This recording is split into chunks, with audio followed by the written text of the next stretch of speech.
Welcome everyone to the Databricks Bootcamp. I'm really excited about it. I was preparing a lot of things for you, so it's gonna be amazing. I'm really excited to see the chats, to see the interaction as well with you. The first session that I'm doing now is about Databricks because it's gonna be an amazing tool that you can add to your resume, to your career. If you don't know me already, I am Baraa. I am living here in Germany. I come from Syria. I have a master's degree in data engineering. I worked around 17 years in data projects. I led a data engineering project at Mercedes-Benz. We built in the last 5 years one of the biggest data lakehouses in Databricks, where I led end-to-end the whole projects for data engineering, analytics, AI, and yeah, we connected around 40 analytical projects to this platform. I was the leader of it end-to-end. We had around 20 people on the projects. So we had data engineers, analysts, and we all worked in one platform, and that was Databricks. That's why I collected in the last 5 years a lot of experience about this tool, and I thought I'm gonna share now with you how we worked, why we need this tool, and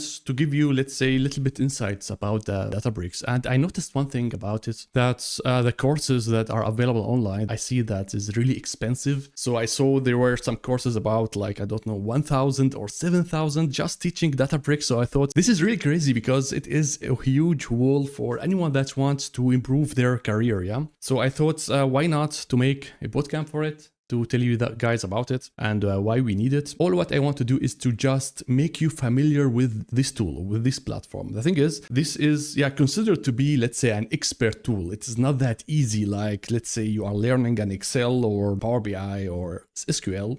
It is a huge platform and it might be scary, especially for data analysts. That's why I'm gonna try to give you the mindset, how things works behind the scene, and try step by step to tell you about this platform. As you know me, I want you to understand the idea. I want you to understand how things works behind the scenes, why we have Databricks, like why we have the Unity catalog and all those terms. One more thing, this video is not sponsored by anyone. So it's not sponsored by Databricks. I talked to them about it actually, but we didn't like reach anything that we can say, okay, they are sponsoring this. So I'm now telling you like full honest opinion about this data platform. And this gives me as well a little bit freedom to talk the way that I want. And one more thing that I wanted to say, that's about Databricks. It is just a tool, okay? So it is not something that's, let's say, you have to deep dive and understand every single detail about Databricks. And I recommend this as well for other tools, yeah? So don't go deep in each tool and say, I am now the Databricks expert or the Power BI expert. You just have to learn the basics, because the thing is, those tools comes and go. I am pretty sure that over the time, we will not use Databricks, we're going to use another tool. So it is just a tool. It's important to understand the skills, how to use it, and then easily going to jump between Databricks, or maybe you're going to go to Snowflakes and so on. So don't, let's say, get attached very, very strongly to one tool, to one platform. Now let's go to the Notion. So now I'm sharing my screen, and one of the things that I have prepared for you is the Bootcamp. The Bootcamp completely, let's say all the links and everything, I put everything in the Notion. You can use it after the Bootcamp as well. It's not only for now, it's not only for day 1 and day 2. You can take it as well and work on it, let's say, after the sessions, and you can extend it. You can go and copy the Notion roadmap and you can extend it maybe for more content. So I'm just giving you, let's say, the first step, okay, at this platform, and I'm trying to make it as easy as possible for you. At the starts, we have some, let's say, some important links and which skills you need. Again, for data analysts, I'm gonna show some SQLs. So you should have some basics of SQLs, but we will not do crazy things. We're gonna do only like select, join, where, and those stuff. So we will not be doing some intensive SQLs. And for data engineers for tomorrow, you should have some Python, PySpark. PySpark, I would say, it's not necessary because I'm going to show you very basic things, but at least Python skills for data engineers. Now, all the links are here. So what do we have? We have a Notion roadmap that's we are seeing now here. We have datasets. You can download them. I have prepared now for the analyst part, datasets. And of course, if you don't want to use my datasets, you can use your own. So if you have anything that is at your end, you can use them. You don't have to use mine. The Discord, it is here. I made the channel where we can discuss after the bootcamp. So if you have questions that I I didn't answer or something, you can go over here and start discussing with us. I will be checking the Discord channel and try to answer as much as possible. There are as well, I saw in the community, we have a lot of amazing people like the Black Soul assist me with the questions. So go there and ask questions. The GitHub here, I'm going to put all the codes, everything that we are using in the GitHub. So they will be available as well here. So those about the links. Now about the agenda. So the day one, I split it into introduction and data analytics. So that means introduction, it is as well important for you as a data engineer. So the whole day, it's not only for analytics, okay? So data engineers don't leave, stay here, get the introduction. And of course, during my first session about the data analytics, I'm going to be explaining a lot of things like the Unity catalog, the clusters, the compute and stuff like that. So I would say for data engineers, stick for the 2 days. For the second day, it's going to be about data engineering,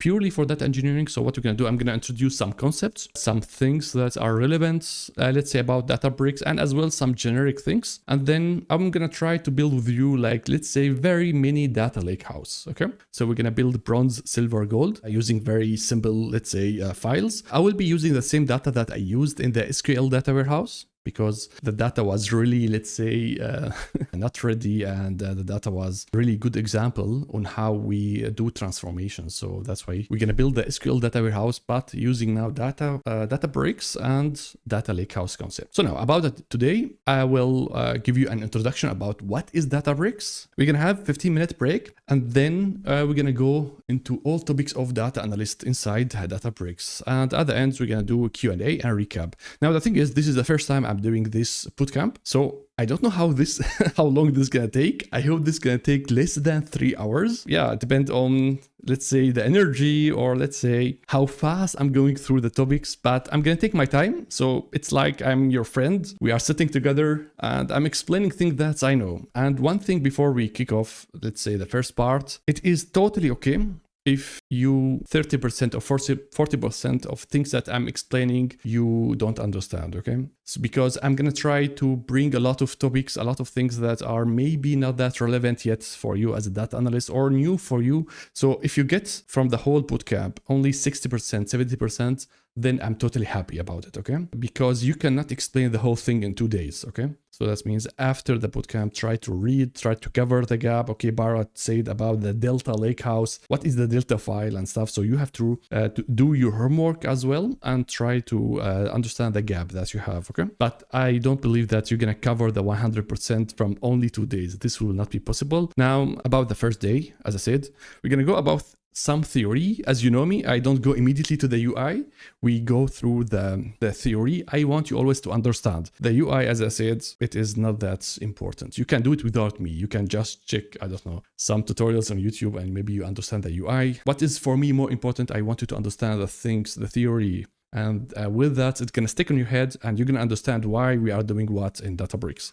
And at the end, by the way, there will be homeworks. After we're done today, I'm going to send you like 2 homeworks, one for the introduction. I have prepared already the homework for the first module, but for the second module, I have to prepare it after the session. So I'm going to send everything in the email as well about the homeworks. They're going to take, I believe, at least 3-4 days. Okay, so you cannot cover it for the next day. So it's a homework that you take your time and do it. And yeah, for each module, there will be at the end some tasks for you. And I'm gonna say we're gonna start. Let's go and start. Jump to another tool. Let's go to the first point. Why we have Databricks. This is the whole idea. So you are a data engineer, a data analyst, like whatever, and you need to do some processing of the data. You want to query data, you want to do aggregations, you want to do some data transformations. So now what you do usually, you have, like at the start, we had only one machine and we send our query, the query gonna be processed, and then somehow we're gonna get a result back from this machine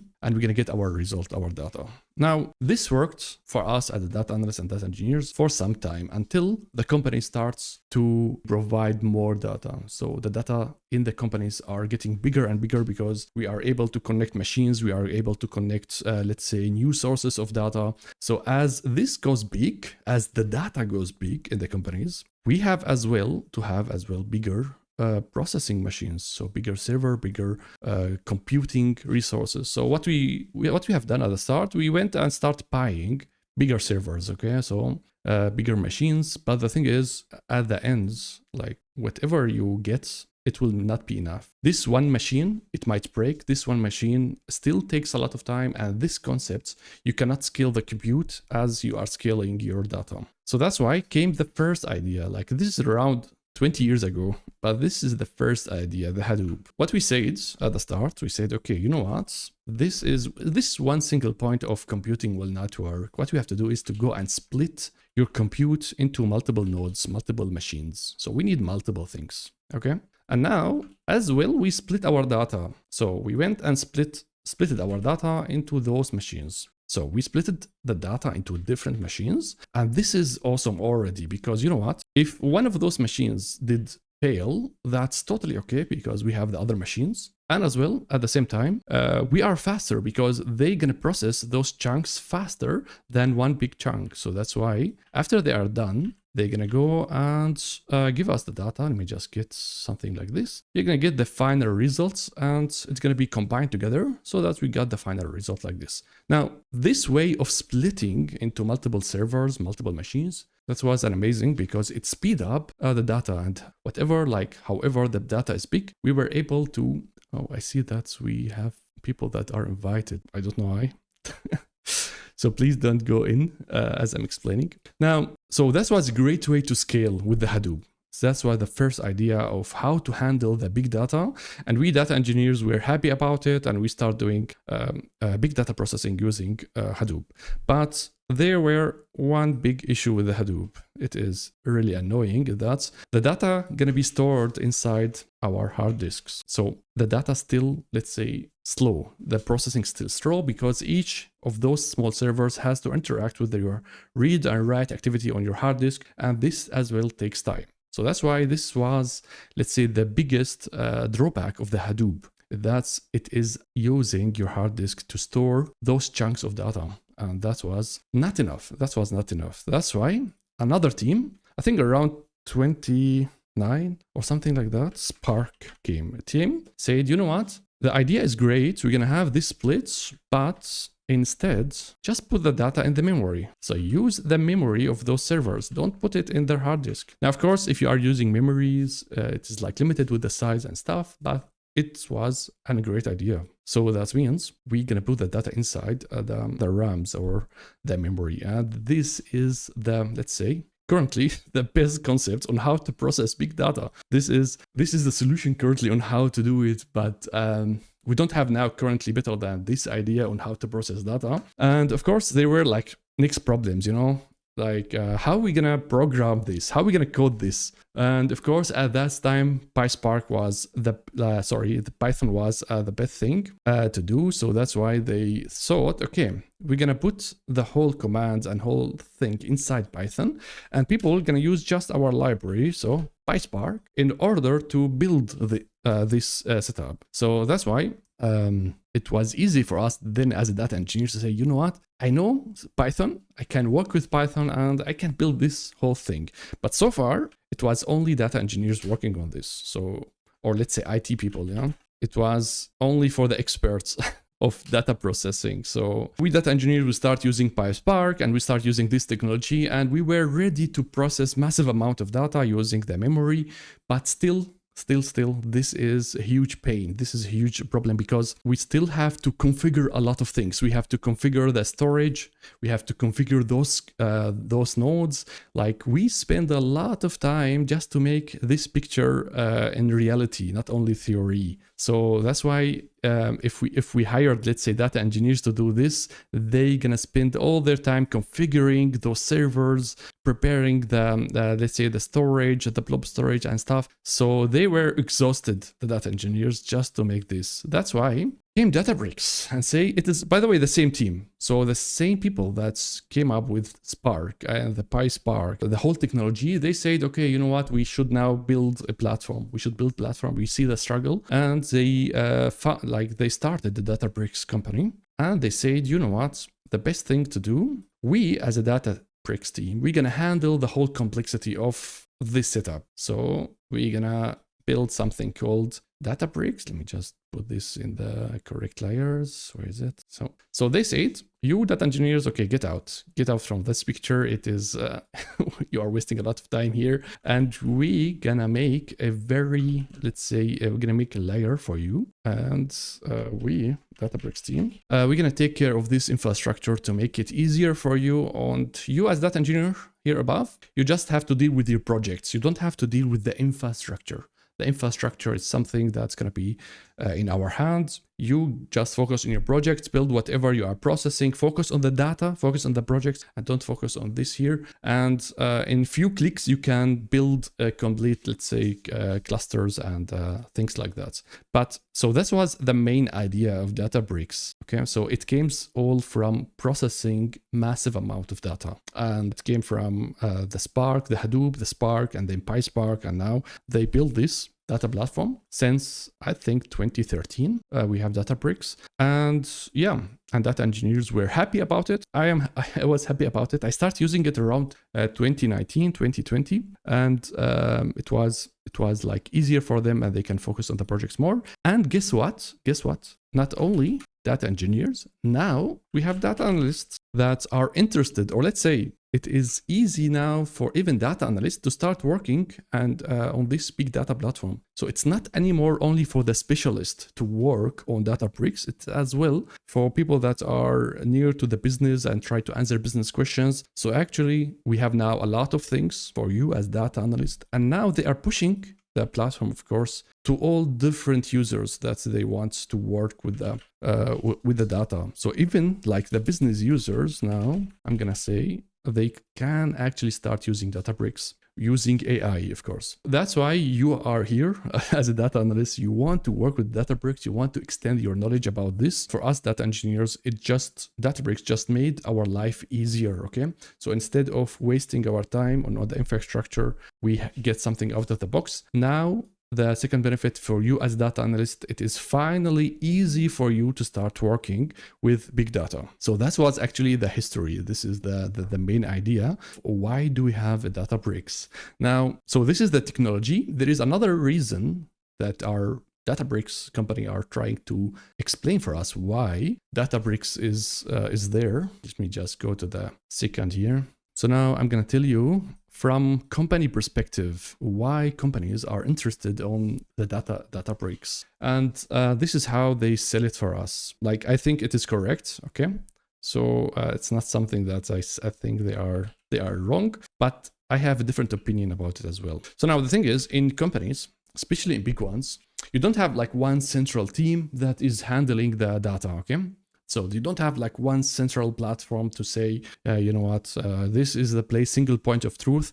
You're going to have many teams are building data projects. So you have departments, you have sectors, you have a lot of teams, a lot of people. I don't know everyone for example, at Mercedes-Benz. It is so huge company. It is like impossible to know everyone that is actually doing projects. So the thing is, normally in companies, you have really huge number of projects that are doing something with the data. So they might doing some AI, the other are doing some dashboarding, standard reports and stuff. So you're gonna have a lot of data projects. And the thing is, I've seen that, of course, and it was really painful because let me just take here an icon like database. Each of those projects, like if you are a team and you start building any project, you have to decide on the tools. So you're gonna say, you know what, let's go and use for this team an Oracle database. The other team gonna say, let's go and use the SQL server. Third one says, let's go and build the data warehouse using SQL server. So they start building their projects using completely different tools. So each one of them can have different tool. So not only the storage, by the way, it's as well how they process the data. So each one of them as well gonna go and check the market. I'm gonna use Talent, for example, in order to process the data. The other one gonna use another tool. Each of those teams gonna start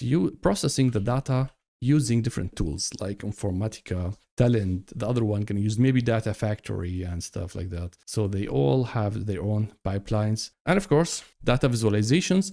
Now, thanks God, we have Power BI and Tableau, because before Power BI and Tableau, there were a lot of tools that are used, but it's somehow Power BI and Tableau, they managed to reduce the number of tools to only 2.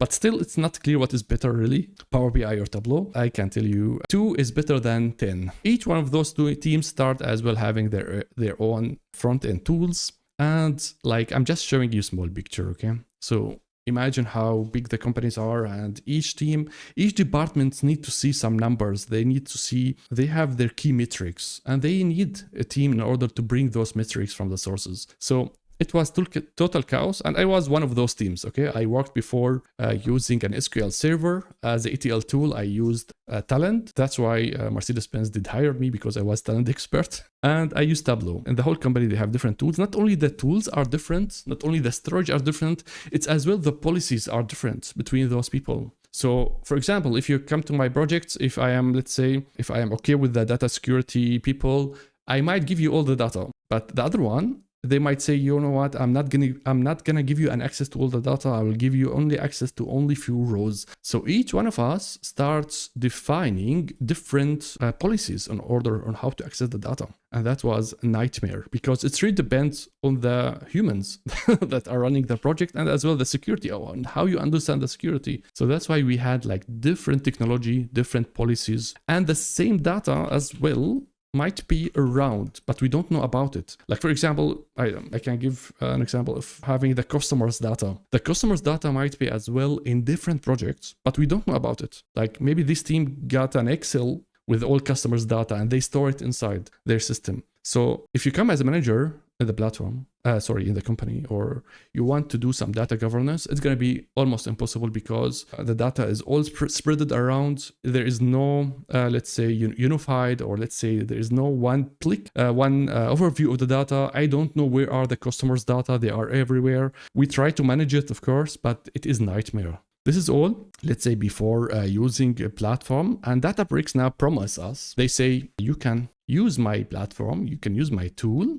And Databricks says, you know what, you don't need the whole thing. Just build one data layer. We're going to call it Delta Lake. Build one layer of data. So put everything that you have in the company in this layer. And after that, go and define the policies. So after that, we're going to define the policies using something called the Unity catalog. So you define the policies only once. If you say, for example, the customer's data goes only for this department, then you define it only once. And then bring everyone from the company. They start doing their use cases. I think they are the data analysts, so sorry for that. And then bring everyone else, data analysts, and bring the business users, the standard users. So I'm not going to give now titles or stuff. Bring everyone to this platform. Data engineers going to build this and do the use cases. So whether you have like a Power BI report, you have an AI, you have a machine learning use case, just put all your use cases here. So I'm just going to put it here. So use case 1, use case 2, anything about the data, it's going to be on top of those 2 layers. If you do it like this, then let's say they're going to say, yeah, everything going to be fine. Now, I've seen this transition before. So I was on the left side, and myself, before 5 years, we moved to this. And I can tell you, it's the tools always, the platforms always like promise you that they're going to solve all the issues, but it's always about the mindset of people that are building this platform, that are using the tool. If you are, let's say, a bad data engineer, or let's say you have not skilled team, or you don't have the right mindset, you still can just make weird things inside the data layer and the policies and stuff. So yes, Databricks kind of makes it easier for you to build this vision, but we need as well the right people in order to make it. But things are better now. Like after 5 years, I checked how things are working. It's like no one anymore talking about pipelines, about, for example, Talent, Informatica, about the different tools. This is really the old words, at least where I worked. So this is really an old word, and no one anymore is discussing, should I use an Oracle for data analytics? Should I use Cognos? Should I use SQL Server or anything? No, we are all now at the one platform, and we are all using Databricks. And this is a great idea, because you know what, like if the manager is going to say, see this picture, they're going to be very happy about it, because they don't have to deal with all those tools and licenses. And you need way more data engineers and more people building those projects. So this reduces the number of data engineers.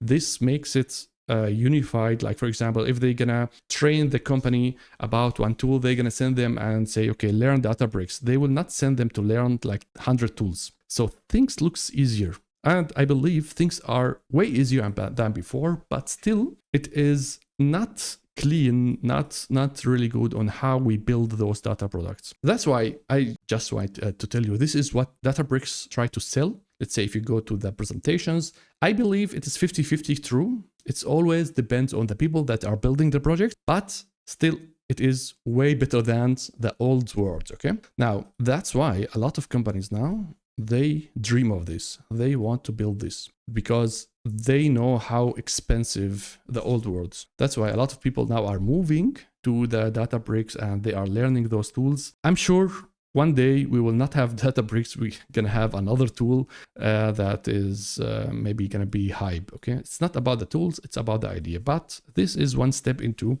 making things easier. Of course, you as a data analyst, you're going to use a Power BI maybe in order to do some data analytics on the platform. So this is, let's say, from technology perspective, why. So this is from technology perspective, why Databricks exists. And this is from the other side, like, let's say, why the companies are moving to Databricks, okay? So this is so far about this. Now, I'm gonna tell you how we use Databricks in real projects. So I have here some icons. I hope that is all clear for you guys. So now, how we build usually Databricks and what are the different rules? Let me just go to this mode and start explaining it. In companies, most of the data are databases, okay? This depends on how advanced the company is. But some companies are pushing on using Kafka. So that's why at the start, I used a lot of databases, but now recently, I noticed a lot of sources are providing data in Kafka because this makes lives easier for everyone, for the data that is produced and for me as a consumer. So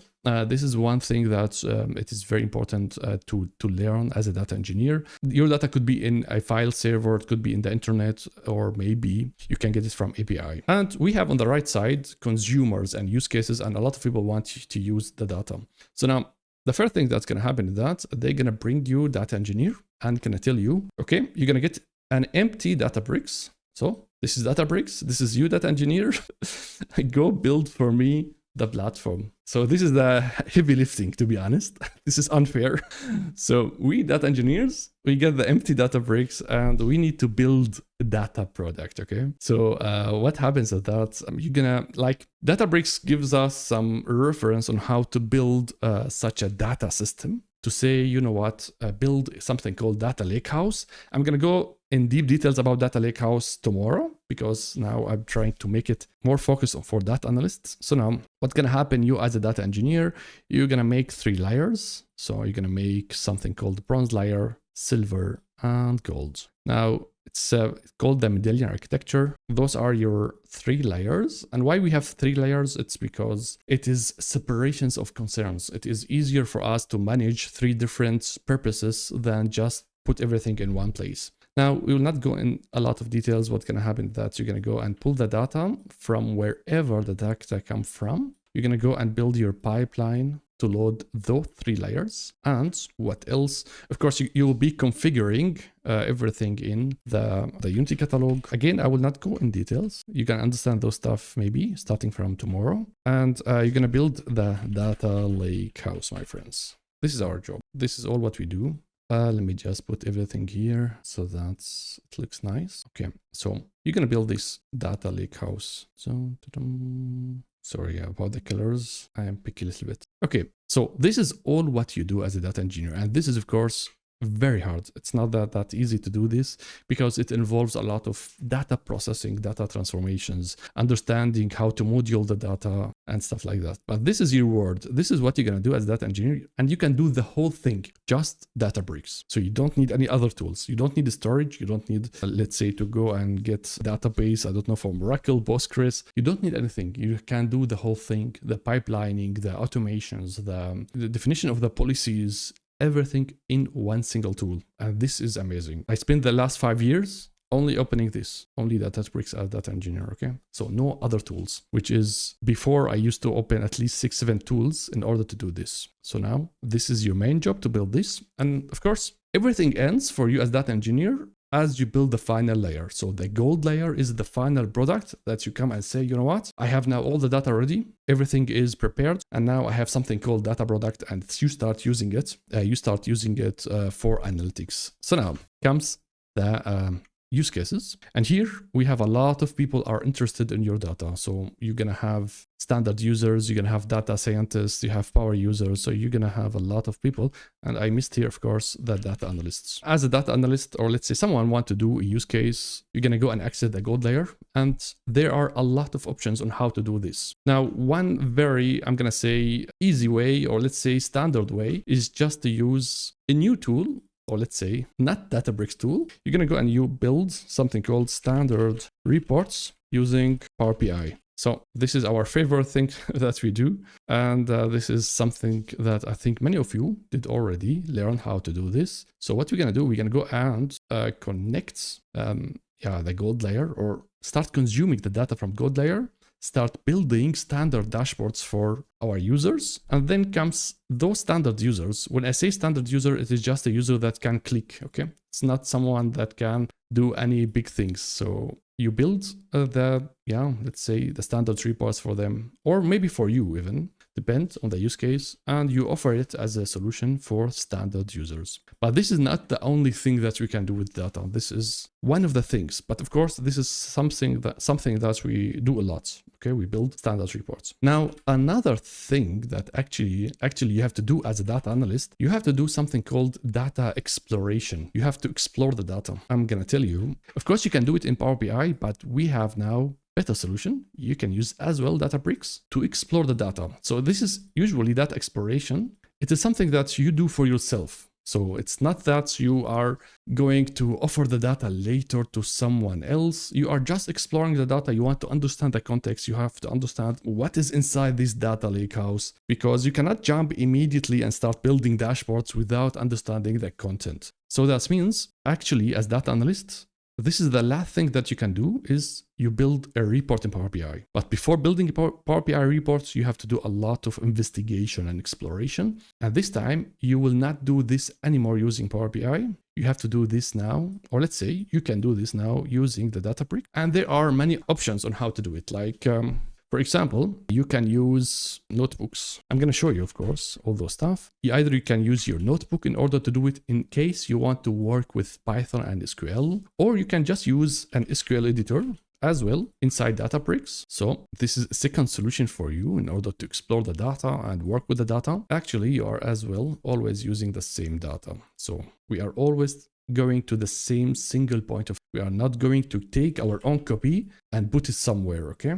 We are always using, we are the same gold layer. So now you can explore the data. And since it is an SQL editor, you're going to notice as well that some of your standard users are going to say, you know what, I learned SQL, maybe using my course, and I have some skills in SQL. This Power BI report that you are building for me, it's not something that I really want. I want to go as well and play with you inside the data. So that's why some of those standard users are going to be a power user. It's like a user that has, let's say, SQL skills, and gonna say, you know what, I'm gonna work with you on exploring the data because the reports are making no sense currently. So that's why at this level, we can say not only the data analyst, even the business users, if they have SQL skills, they can start exploring the big data, the data lakehouse. One more thing that you can do as well, actually, you can explore the data or build something called dashboards. So not only in Power BI, you do dashboarding, you can as well do dashboarding here. So,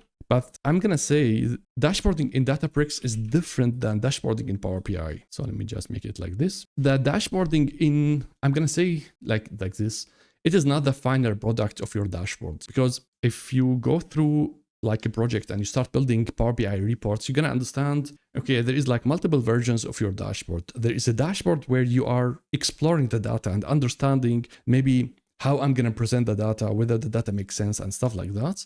And there is a final, let's say, pixel perfect dashboard that you can present to your standard users. So that's why actually it is totally possible to do dashboarding in Databricks and to say, you know what, I'm going to explore things first inside the Databricks. I'm going to build, let's say, a rough plan on the project using the dashboard inside Databricks. And only after we agree all together, this is something correct, the data makes sense, someone gonna go and build it in Power BI, okay? So that's why dashboarding, it is as well possible here. And now, yeah, the data scientist, let me just put it here because we are not focusing on this. You can do machine learning as well as a data scientist using the same data, of course. But now, since the mid of last year, the standard users now actually they can as well interact with this data lakehouse, but not using SQL, of course, not using dashboards, but my friends, let me just search. Do I have here something? I don't have. Okay, I wanted an icon for AI. Let me search for an AI. Maybe I'm gonna find something here.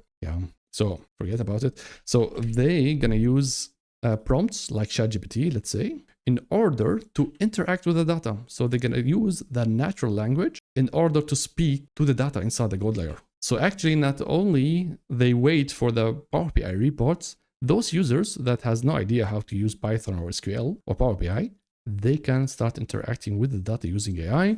I believe we are not there yet because you still have to, I'm going to show you the AI in the side Databricks. You should still have some basic understanding of SQL to understand whether everything is fine. But I tried this out with few standard users. It worked, but in many cases it didn't work. So that's why I'm going to say, I think we should wait a little bit for the standard users, but there is possibility now to talk to the data. It's something you don't need to build Power BI. You don't have to use Python, SQL. You just go and have a chat with your data. And this is now what they are pushing to it. Now, if I look to this like as a big picture on Databricks, I'm going to say this is like something that I didn't dream of, because working in big data projects like this, it is only for experts. It's only for people that have heavy scripting. They know what's like how to configure the clusters and stuff. And even for a data analyst, it was not something that you can go and start interacting with this box over here.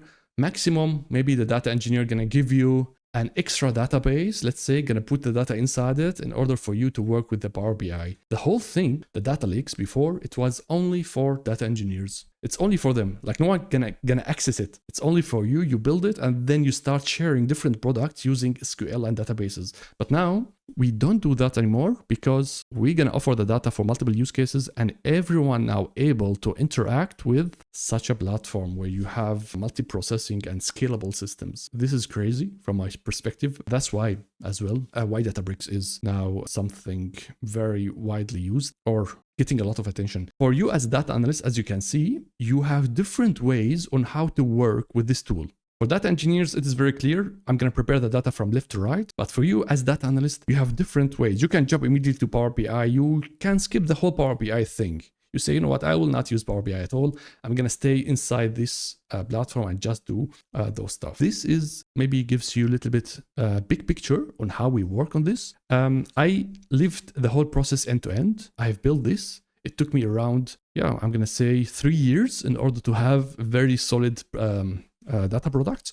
But as I started using the platform Databricks, it was at the start as well, doesn't have all those tools. All those tools are something new, like the dashboarding, the AI, the Unity catalog, all those stuff are very new. It's only 2-3 years old. It's not something like existed a long time ago. What existed a long time ago is how to use Databricks, to use the compute and storage to build those 3 layers. But those use cases, it's only something new. That's why now, even for data analysts, it is very, let's say, relevant for you to use this platform. So now this is the big picture and this is what we're going to do. I'm going to take you into step by step on how we do those stuff inside Databricks. So let me just check the plan. Where are we so far? So now I'm going to say we covered from one machine to Databricks. I explained for you why we have it from company's perspective, and Databricks and a real company's workflow. We talked about it as well. So now I'm going to take you into the tool. So I talked a lot about it. By the way, I'm going to go and share those stuff with you.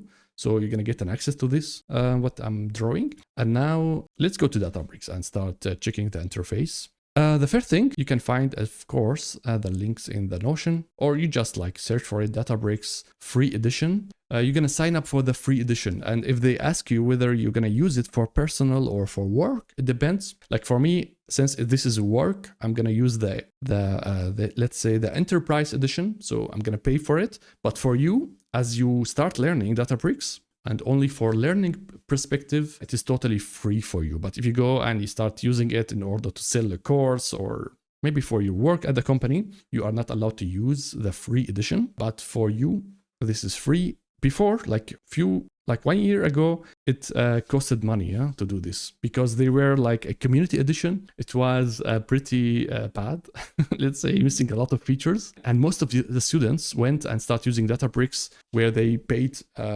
money for it. But now it's free, so congrats. Really, I'm happy about it because this is gonna cost you some $100 in a month. But starting from now, it is free edition for you, will not cost you anything. And I want to still motivate you about to learn this. You guys are all learning Excel. Guys are learning Power BI. The job market is horrible now. It's really horrible to find a job, but you can do it, of course. But now if you go and say, you know what, I have knowledge about Databricks. I know how to analyze your data in big scale using cloud and stuff like that. It's going to be really a big addition for you and everything for free. So, and that's why I'm trying now to give you this demo as well, to be as well for free for you. So there is no for you blocker at all to start learning those technologies, and it's going to open your perspective on how scalable, or let's say big companies works. Okay, so I really recommend you to do that. It is not that hard, and yeah, just go and get your free edition. If you don't, I'm not saying that you have to do it now. You can do it after the session, but I'm saying register here. If you are just training, then just go and use it for personal uses. If you want to sell something or you want to analyze your company's data, then you have my friends to buy it. Okay. Now, I'm going to take you to the interface. It's going to be looking like this, okay? The free edition has some tutorials for you and some, let's say, nicer startup for you. But now, since I'm using the premium edition, it's going to be like this at the start. Now, first of all, as you saw, this is a web browser. So now I am at a website link, okay? So I don't have to install anything. This is amazing. I can work with very bad PC, very bad laptop, and do big data things. So you don't have to install anything. It is just a URL over here.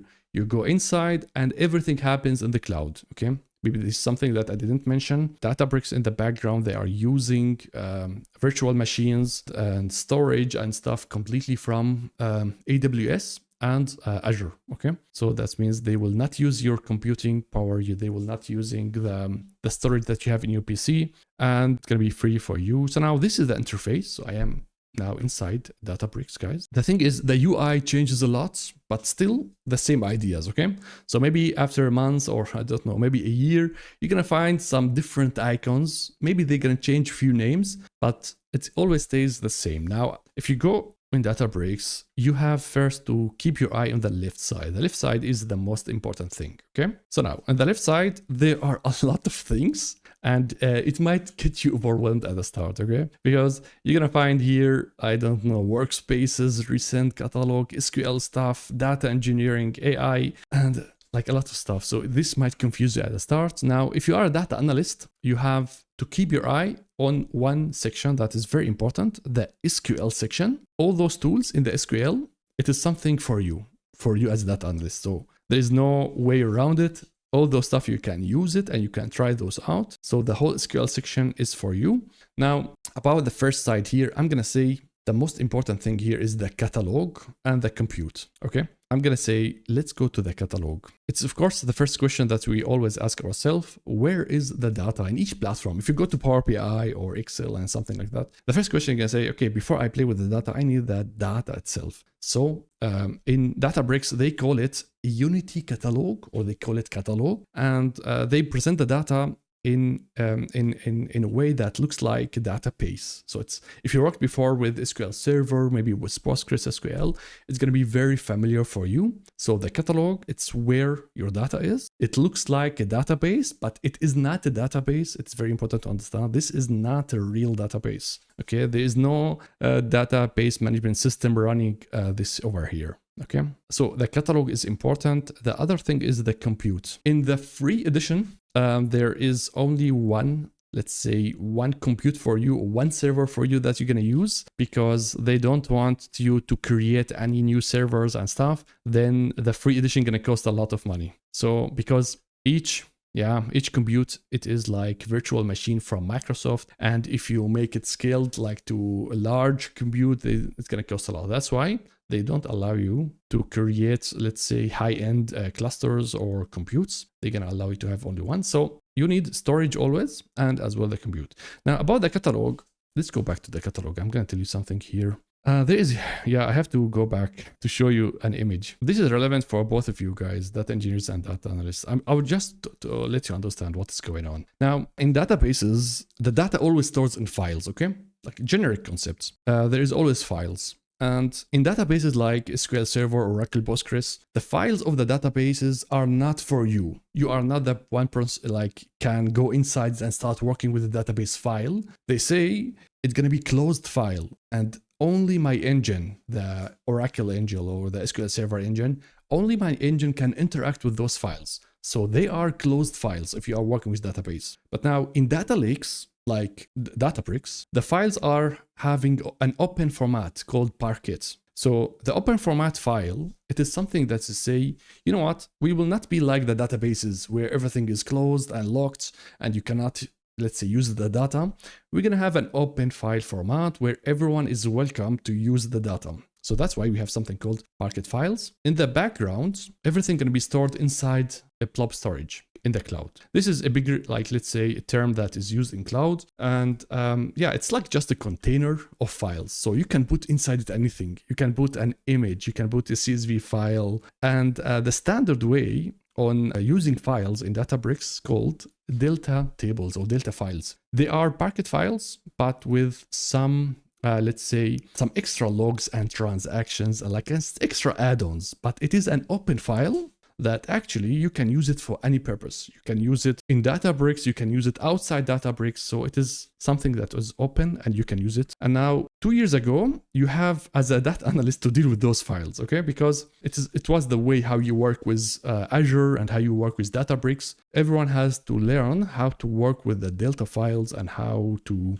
read the data from file. So everyone, like even as a data analyst, you couldn't able to go immediately to SQL and start using it. You should start using some Python code. But now things changed as they said, you know what, this is still very hard for people. Like only experts can deal with this. That's why let's make something that everyone knows. Something looks like a database. So they build something called Unity Catalog on top of it, or let's say Metastore, that makes it looks like a database for you, and database everyone can use it. So they, as you know, in database systems, there are always hierarchy on how you find your data or how to organize the company's data. Though in Databricks, they start with the Metastore, and then you have something called catalogs. It starts with the Metastore. This is the highest node. This is the company. Yeah. So I'm going to say, this is my company. And then you can build different catalogs in Databricks. You can say, okay, for the sales, I'm going to have catalog for the development, another catalog for the production, maybe for the HR, another catalog. So for each project, for each big thing, we can create a new catalog. And now, of course, inside each project depends on your design. Like you can go and start building different schemas. So I can say, okay, in my projects, I'm going to go and adopt the bronze, silver, gold. So I'm going to go and create schemas. So far, everything is logical. Like everything is just to organize data. It's nothing like you don't see data inside catalog. You don't see data inside schemas, or it's just how you organize the company. Okay. And now inside the schema, things gets interesting. You can build a table. This is, I think every one of you knows SQL table. Like you have rows and columns and stuff, or you can build a view on top of it, or you can build something called a volume.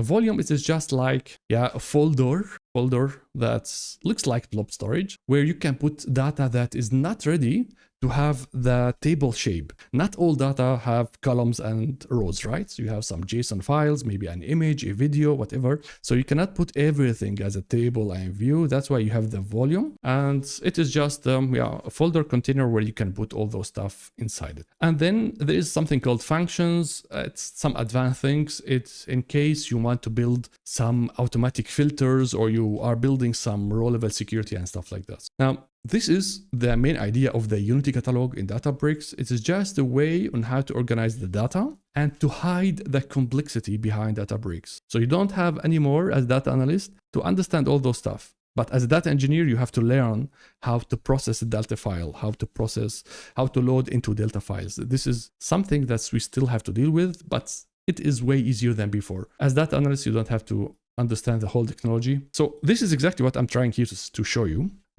this is again the catalog. I'm here, and let me see here. So now we have workspaces. So let's start from the top. My organization. So this is my big company over here. And then below it, we're going to have a workspace for each project. So for Baraa project, we're going to build one. For your project, we're going to build one. So each one of us is going to get a project. Inside it, we're going to have schemas. So here, maybe I'm going to go and put the silver. I'm going to put the bronze, the gold, and stuff like that. And then inside it, if you drill down, you're going to find the tables or the views or the volumes. So now everything is empty if you started with Databricks because you don't have any data. And that's why we're going to change that. We're going to go and upload data to it. I will show you in a minute, but I just wanted to understand what is a Unity catalog, okay? All right, so now, this is the catalog. Now, about the compute. So I'm going to go to the SQL warehouse or to the compute. Now, there is two things about the compute in Databricks. I'm going to, of course, go and show you an image. I cannot stop jumping back to here.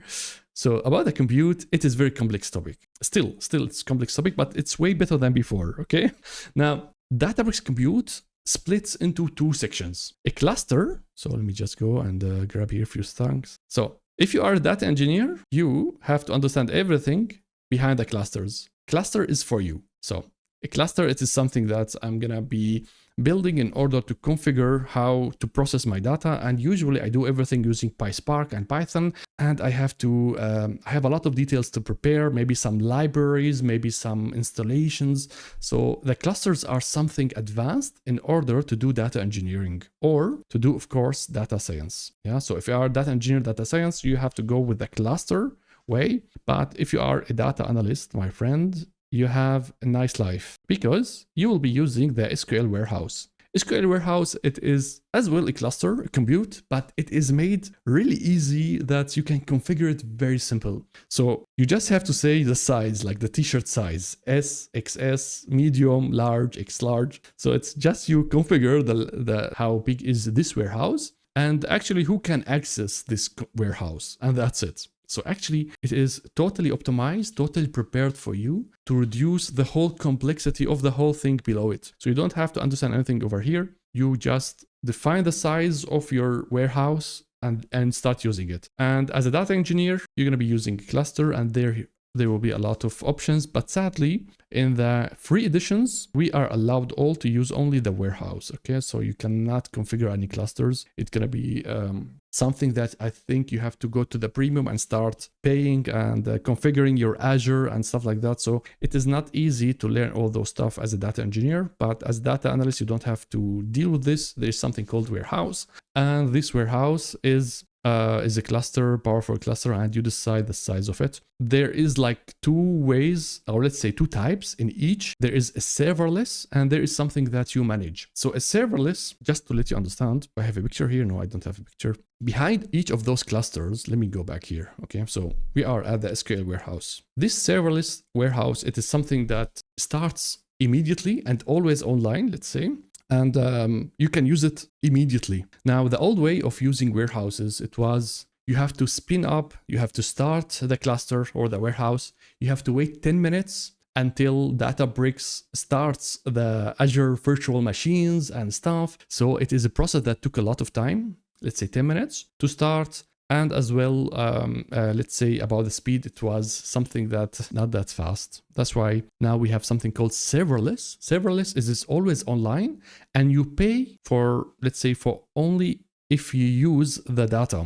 So like before, without serverless, you have, like I cannot create here one. I have only serverless. Once I click start, so as you can see here, there is a start button. So start this warehouse. It's going to start now. Once I click start, I start paying for the whole infrastructure for Microsoft and Databricks. But now I click start, but I'm not paying anything because I'm not using the platform. I'm not using any data. So it is always online. And only if I start using the data and start processing the data, I will start paying for the service. So that's why the serverless, it is something as well introduced last year. It is a type of a warehouse that is always online, and it is fair to use because before you have paid for resources without using it, okay? Because you just started it. So the serverless, you're going to find it in compute and as well well in the warehouse. So now as a data analyst, you usually don't have to go to over here to the compute. You always go to the SQL and you find the SQL warehouse and you start it. Now, each one of you, once you create the accounts, you're going to get this serverless account and you can start. As you can see, it is small. I cannot go and make it larger, but there is one thing that is cool here, guys. Since we are at the cloud and we are doing a project in the cloud, this something happens a lot. Like if I am working, if I start my day and I start working in building a dashboard, or let's say working with the data, I always use a small server. But now let's say that I have presentation day and I have to show a very important analysis to my manager, to stakeholders. So I am in a meeting like now and I want to start presenting the results. In this day, I go and make it large in case to make things faster and to make things smooth. Okay. So this is something like you didn't dream on the on-prem before. In the cloud, you can always scale up, like make everything very fast to have an amazing presentation, and then scale down everything so that you don't pay a lot of money. And this is something, guys, like it was a dream before. So now, as you can see here, I think because I have the premium edition or something like that, as you can see, it is very simple to configure. Look at this. I have to say whether it's small or medium, large, Excel and stuff. If you go to the large over here, then I think I'm going to pay a lot of money. So actually I have to go and make it small, and you just decide, you know what, whether it's going to shut down after 10 minutes or something like that. This is joke. Okay. So this is really easy. Now about the cluster informations. Yeah, so actually that's it. Simple, but I cannot show you how data engineers do the compute because actually I should have connected Databricks to Azure and stuff like that. But you as a data analyst, you don't have to deal with this. So now, this is the most important thing, is always the storage and the compute. Okay, once you know where to find those two, make sure that this is online. Okay, so always start the serverless. And if this is green, then everything is running. If not, then you're going to get errors and it will not work. So those are the two things. Now, of course, the question is how to work with the data. Let me check how late is it. So let's do as well 10 minutes and then I'm going to do a break so that I can take some fresh air. So I hope that makes sense so far, guys. So I hope that is something that makes sense. I try to make things are clear for you, data analysts and engineers. Even if you are a total beginner, because I don't know where are you in your career. Maybe you are just a simple, I don't know, Power BI user or an Excel user, but I'm trying to make it as simple as possible. Of course, if the session is very small, I'm going to ask you like where, let's say, whether you are an engineer and analyst and go deeper. Yeah. So that's why I'm trying now to balance things between showing you how Databricks works and then the other side, try to make my language like easy for you. What else I have to show you? Of course, if you go to the catalog over here, it is empty, guys, right? So we don't have anything here. If you go to the default is always like in any databases, you will have a default schema and it is an empty. So now I'm going to show you two ways on how to upload data. So be careful on how to do this and understand how we can do it. So now you have always to understand where the data gonna land, okay?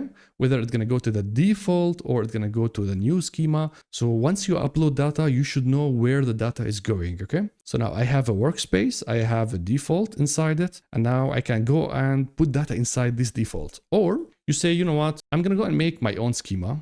And this is what I recommend you to do just to learn how to do it. So make sure always to click on the right level and you say, go and create schema. I'm gonna call it, for example, here, sales DB. It's a new location, or if you don't want to do that, of course, you can use the default. As you can see, I have now something called sales DB. This is a new schema and as well empty. So everything is empty. And now we can start putting data inside it. Here comes something really important to understand. Once you start using the projects in real projects, you don't manually upload data to Databricks. We don't do that, okay? It is just for data analysts in order to do quick exploration. But we as data engineers, we never upload data like the way I'm going to show you.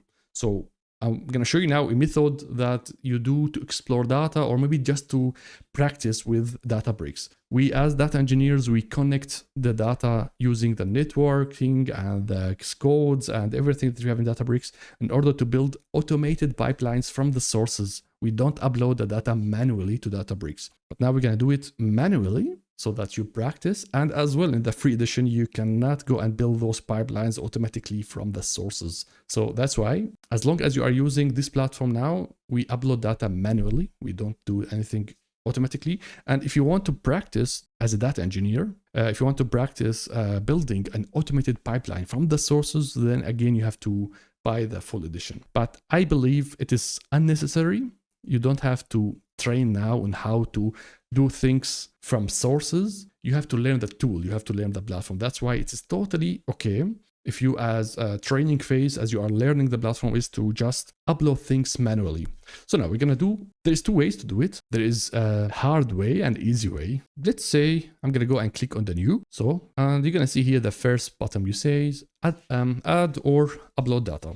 So we're going to go and click on it. And here you have three options. Okay. The first option is to say, create for me a table. So again, what is a table? Let me just go over here. So you say, I want you to create a table. I want to create this over here. This is the first option. The second option you say, you say, I want to upload files into a volume. So that means, where is it? Here. So I'm going to use the volume. I don't have data that is ready to be as a table. So I have an image, I have something, maybe CSV as well, it's fine. But I want to upload to a folder, not to a table. So this is the second option. A third option where you use the connectors. Like for example, you can use the 5-strand in order to load data from Google Drive, or I don't know, there's a lot of tools. We don't use this in real projects, okay? This 5-strand, I think it is crappy tool, but we don't do this in real project, but you can, to practice, go and connect your data from OneDrive, from Google Drive. It's just you have to create an account. It's free as well. So you can create a free account and you can start using the data that is available in those platforms.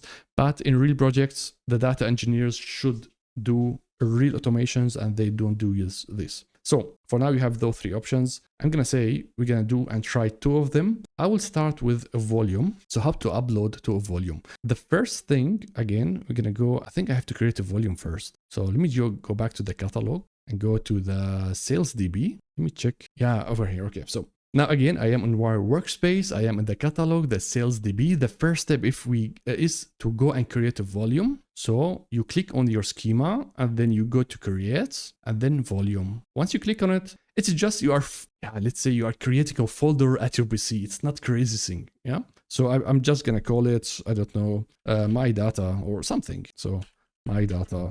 So here, either you're going to use the Unity catalog from Databricks or external volumes, if you want to do something external in Azure or AWS. I'm going to say we stay with the Databricks. We will not go and use any other cloud provider. And make sure that you are on the right workspace and the correct schema. So here, if you go inside, you're going to find the default and the sales DB. So make sure you are in the correct place and create the volume. As you can see, I'm going to have here a folder. You can see it's very simple. So it is, where is it? It is a folder and in the cloud. Okay. So that's all about the volume. And you can put inside it whatever you want. So again, you can put images, you can put your videos.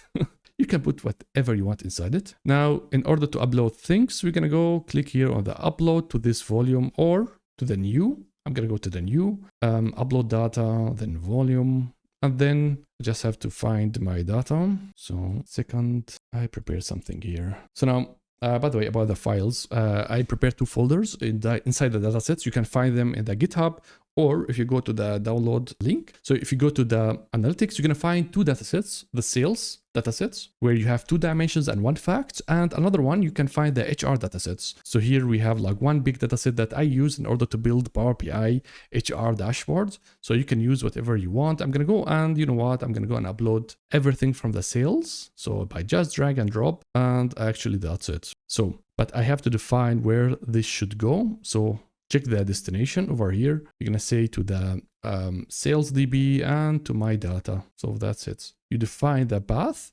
Always keep your eye once you upload something where the data gonna land. Otherwise, you're gonna upload it and you will never find it. Okay. So this is always keep in mind. In order to see your data, you have always to check the destination. So I have everything ready. I'm gonna say upload. And now, as you can see, it is working. Now, in order to check, we're gonna go to the workspace, to the catalog, and then to the workspace, sales DB, my data. Look at this. I have now my CSV files. So as you can see, as you are like uploading files to your Google Drive or whatever.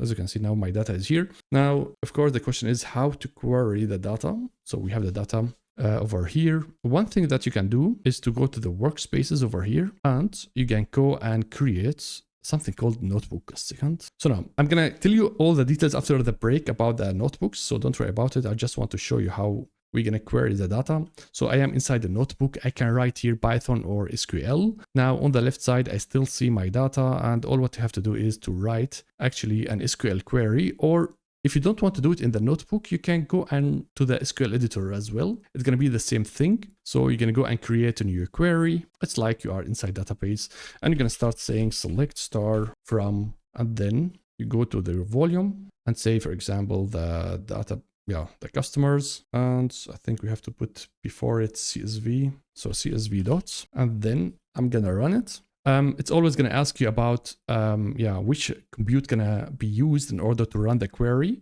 We have only one, so you're gonna have only one. I'm gonna say starts, touch, and run. So now it's gonna start at the server. So it should now run my query. As you can see, you're gonna see the status over here. So it's say waiting, and here you see it is green. That means the server is online, and it's always like this. Your first query might take some time in order to spin the cluster and spin things. Now, look at this. I'm able now to query the CSV file. But again, very important to understand, we are not using the technology of the Databricks yet. We are not using really the Delta files. We are just having a CSV file inside blob storage, and we are querying the data. So we are not using the full benefit of Databricks, okay? It is just a CSV file. I'm just reading it, and I can use SQL in order to query the data. But this is actually a bad way on how to work with your data inside Databricks. We should work always with a delta table, not a volume. Volume is something not prepared. It's something not clear. That's why I don't recommend you to work with like this using volumes. Instead, we want to create a table, and creating table is as well something very easy. We're going to go to new, then add, and then this time we're going to say create or modify a table. This is way better and as well safer. So I'm going to go but here I can only grab one table at a time. So I'm going to take customers. Again, you are uploading files. Look where you are uploading. So by default, as you can see, I am at the workspace, the schema default, and I don't want it here. I'm going to want it in the sales DB. And the table name could stay like customers, like this. I have preview of the data, and once I click create, now Databricks is doing a lot of things. It's creating the table, it's creating Delta files, and storing everything inside Delta files and Parquet files. But for you, you will not see all those stuff. You're going to see now, if you go to the catalog, inside your new schema, there is a new table called customers. And now you have a lot of details about this table, like compared to the volume. The volume is just CSV. So now what we have done, we just created a table, which is something amazing. We created this one using the Delta technology, the open file. And now the full, all the features of PySpark and the multi-processing and everything going to be unlocked because you are using now an advanced format. But of course, you are not seeing the files now. You are working as a table, like you are in any SQL database. So I have now a schema inside the table. And now, once I start querying this table, I am back to SQL course. As I presented for you SQL, you're going to go to the SQL editor, and you don't have to understand the full path, like here, you know, in the volume, you have to understand where the file is stored and stuff like that. So we're going to remove this crap from here. Now think like you are working with any other database. I'm going to go to the tables, and I'm going to say, by the way, if you don't want to write the whole path, if you hover on the table name, you're going to find those two arrows, like insert table name, or if you go to the volume as well, it's going to tell you insert the volume name. So this is just a quick way in order to not to mess up, let's say, the whole path. So I always click that. It's easy for me, or you start typing. So now, guys, we are back to SQL. And if I run it, this is, I can say, a magic for, maybe I'm old guy, I'm saying this, but this is really magic. With just simple SQL query, I'm able to use the whole technology stack, guys. I'm already using the Delta files. I'm already using the whole platform of multi-processing, everything in the RAM. I can use PySpark. Like it is now very, very friendly for you, data analyst. So now we are working with the cloud. we are working with multiprocessing. Data goes into the memory. You can do very huge SQL queries with very fast performance. And yeah, you are working directly in a data lake. So you are not working to a simple database. You are working directly in data lake. You don't need like someone to provide you an extra database because you can only know SQL. No, you are working directly on scalable system. So this something big. I see it from my perspective. It's something big. And yeah, with that, those are the two ways, let's say, on how to upload data. The volume, I'm going to say, just practice it, do it once, but it is not something for you as data analyst. It's something we do for data engineering, and we can explain tomorrow why.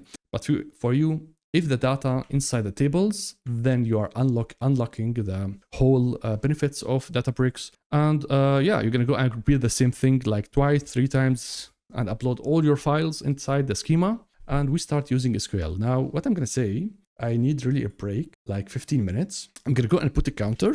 And let me just check here the plan. Look at this. We already covered a lot of things. We already covered what is Databricks, the interface, how to get the data. So actually, we are covered the module 1. And if you go to the homework, this is something that you can do tomorrow. I'm going to double check it again, but I have for you here the steps again in order for you to follow at home and on your pace. So I have some links for you as well. So actually, I can say we are done with the module 1. The module 2, I'm going to wear the hat of the data analyst. I will stop talking about data engineering because I talked a lot about that. I am data engineer, so that's why I bring it a lot. I'm going to explain few stuff about data analysts and the mindset. And then I'm going to show you all the possibilities on how to use Databricks as a data analyst. And if you do this, I think then you have more enough skills, let's say, to say I can use the platform. And at the end, there is, I hope that we can do it. I'm going to connect Databricks to Power BI in order to do the things that to let them interact with each other. If you are new here, let's say you missed the first part. Again,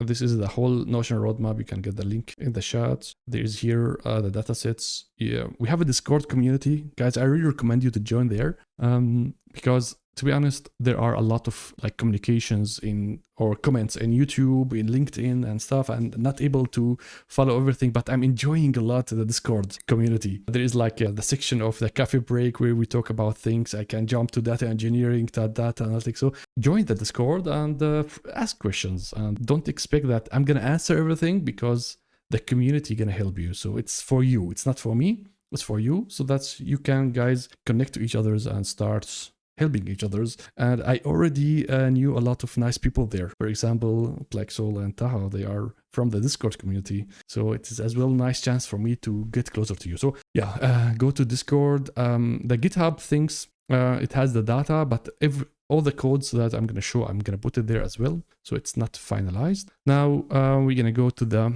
module 2. So now the introduction, that was all about Databricks. Now we're going to focus on the data analytics part. So you as data analyst, how to use this platform, okay? And I'm going to show you a few examples on how to do it, okay? And you can use it in order to do projects. I recommend you at the end, in the task, in the homework, I'm going to tell you to build a project, to build sales dashboards or customer dashboard or something like that inside Databricks, okay? So now what we're going to do, the module 2, can I talk about you data analysts? Like what are the different levels that we have as a data analyst? And then what is your role? I think I explained a lot about how to use it, how to use Databricks as a data analyst. And then we jump to practice. So I'm going to show you the notebooks. I'm going to show you the different ways on how to use Databricks. And we're going to talk about something really interesting. This is going to be the most fun one that I tell you. It's going to be, you're going to have a chat with the data. So we're going to use the AI Genie in order to talk to the data. This is the most important, like this fun one, okay? After that, if time's left, I hope that we can go and connect Power BI to Databricks. So now, let's start step by step.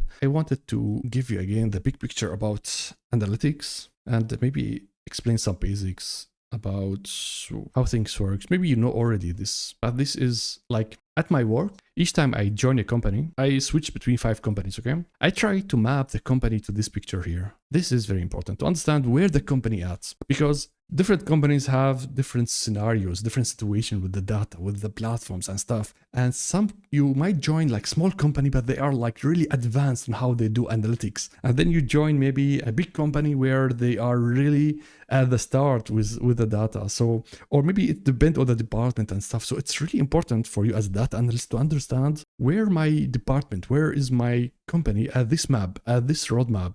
Are we just at the start? Are we in the middle? So you have to map it. And each time I join the project, I try to map here and say, you know what, we are at the level, I don't know, in the middle or at the left and stuff. And I talked about it to the managers. This helped me a lot to build completely new projects. Like, because it's easy to understand for many people. And I really recommend you, if you join new projects or new company, to understand where they are and how they do those stuff, to map it and to push on the company to say, you know what, we have nice reports. Let's go to the next level. And you have like a roadmap for you for data analytics, okay? And I can tell you the situation in many companies is really, really bad. We didn't do anything yet with the data. We are just at the start as a data analyst or data engineer. So now this is the roadmap. And usually we start with the raw data. Let me just take the laser. It's fancy. So the company has raw data. Some companies, I can tell you, many companies, they are at this level. They didn't do anything yet. They just have data. They just have raw data, and they might have some Excel left and right, but they didn't do anything with the data, okay? I can tell you 80% of companies, they didn't do anything yet because, first of all, they are busy with their processes, with their products and stuff, and they think those stuff are only like, let's say, luxury things. If you have extra money, maybe you can do something with the data. But the scenario totally changed because all the companies understood without good data, you are doomed. You cannot do real AI use cases. That's why now a lot of companies pushing on this roadmap to have a company that is data driven, okay? If the companies are not focusing on this roadmap, they're going to be doomed, especially in the AI. So that's why many companies currently in the raw data, then you're going to find maybe other companies, they start building some data warehouses, some data lake. They hired some data engineers and they start cleaning their data. So this is something that some companies did understand, okay, the raw data is not usable and I have to start building data lake houses. So this is something that actually, I'm going to say, let me grab the data engineer. So this is something that the data engineer is going to do. Now, as a data analyst, the first thing, or let's say the most use case that you're going to spend years building is the standard reports. So the standard reports is just like you join a department and you tell them, you know what, you guys have an Excel. You're building the whole tracking or monitoring for the process using this Excel. Let me make from it like standard report that the whole department can use. Like if someone has a question, like for example, how many orders we got yesterday? Okay, so what happened yesterday or the last month or the last quarter? We built standard report, and everything that you see in Power BI and Tableau, they are almost all of them. You are building a standard report for the company. So it's standard dashboards. A lot of people are going to join and see those standard reports. And it is something that, of course, companies needs a lot because most of the work currently is done inside Excel and no one is building, let's say, clean standard reports. And that's why many companies are now hiring data analysts in order to build for them standard reports. So this is something you're going to have a huge audience that's going to use the standard reports. But now I can tell you, many companies didn't yet build standard reports correctly for their departments. All of them, like, yeah, not all of them. A lot of them are still using Excel. A lot of them are still using some PowerPoint and stuff to do presentation for their reports. So they are not there yet. Now, of course, this is the first level. But if you want to make a domain-driven, or let's say data-driven company, you cannot just wait on the standard report. The thing is, standard reports takes time to be built, okay? From you, data analyst, or from BI developer, they gonna, let's say, you're gonna build a report, maybe takes you a few weeks or a month, and then you have your huge audience, and they're gonna tell you, you know what, this is not exactly what I need. I need one extra column, I need one extra filter, I need this data sets to be inserted. So they are always like asking for extra stuff, and you as data analyst, or let's say as a BI developer, you're gonna take time. You say, okay, I'm gonna take this column, I'm gonna take this filter, extend the report, make new report. So you're gonna be a bottleneck for people. And that's why you have to offer in the companies as well somehow on how to do ad hoc analysis. So that means the user gonna do in his own the analysis. So they don't wait for anyone from the tech or the IT to build the reports. They're going to be building it. And of course, there is different types of data analysts. Okay, I'm talking about now the IT data analyst, of course, from the IT, but there is like from the business side as well, the data analysts and stuff. So I'm just saying the next level is to let people build their own reports. They're going to build their own insights. And you cannot be the bottleneck to say only the standard reports. So this is one thing. And same goes for the next one, self-service PI. So not only querying the data, but as well building the dashboard on my own as a business user. So this is something that's go advanced. If your company already offering this solution to say, you know what, my business user has different options to consume the data. They can consume my Power BI report, but if they want, they can go and use a SQL editor to do it. Or they can use, I don't know, Tableau or something. So you have to understand where the company is. And I believe very, very, very few companies offering their users to play with the data. They don't offer them, like, let's say, a way to do self-service PI, or that I go and jump immediately work with the data. It is something that's really hard to do in Power BI even. Okay, so it's something, many companies are not there yet. And of course, it's going to be a dream if you have a real data scientist working on the next levels. Do I have here data scientist? Now, for the right side, it's all about, as a data analyst, you always answer one question. What happens, and why it happens? Where is the bottleneck? Why, not why, how many orders did happen the last month? Which step in my process is bad? Which step is good? But if you're gonna ask stuff about the future, about production, about, let's say, about what gonna happen in the future, it's something that's actually a data scientist gonna do. And my friends, it is something that I rarely see. That's that data analyst really, scientist, did really achieved, let's say, final goals of this roadmap. So because the thing is, data scientists join companies, so they hire data scientists in the company. He or she joined the company and they say, okay, I'm gonna do now some, let's say, machine learning stuff. I'm gonna predict the future. I'm gonna do stuff, but where is the data? Gonna say, you know what? The data is still raw, still here. The data is still here. So you as a data, I saw it like multiple times. I know at least 5 data scientists join projects. They are ready. They have the skills. They have everything, but there is no data. So they go over here and they play the role of the data engineer and they do stuff. So now we will not go deep dive in the data scientist stuff because this is not the goal of this bootcamp.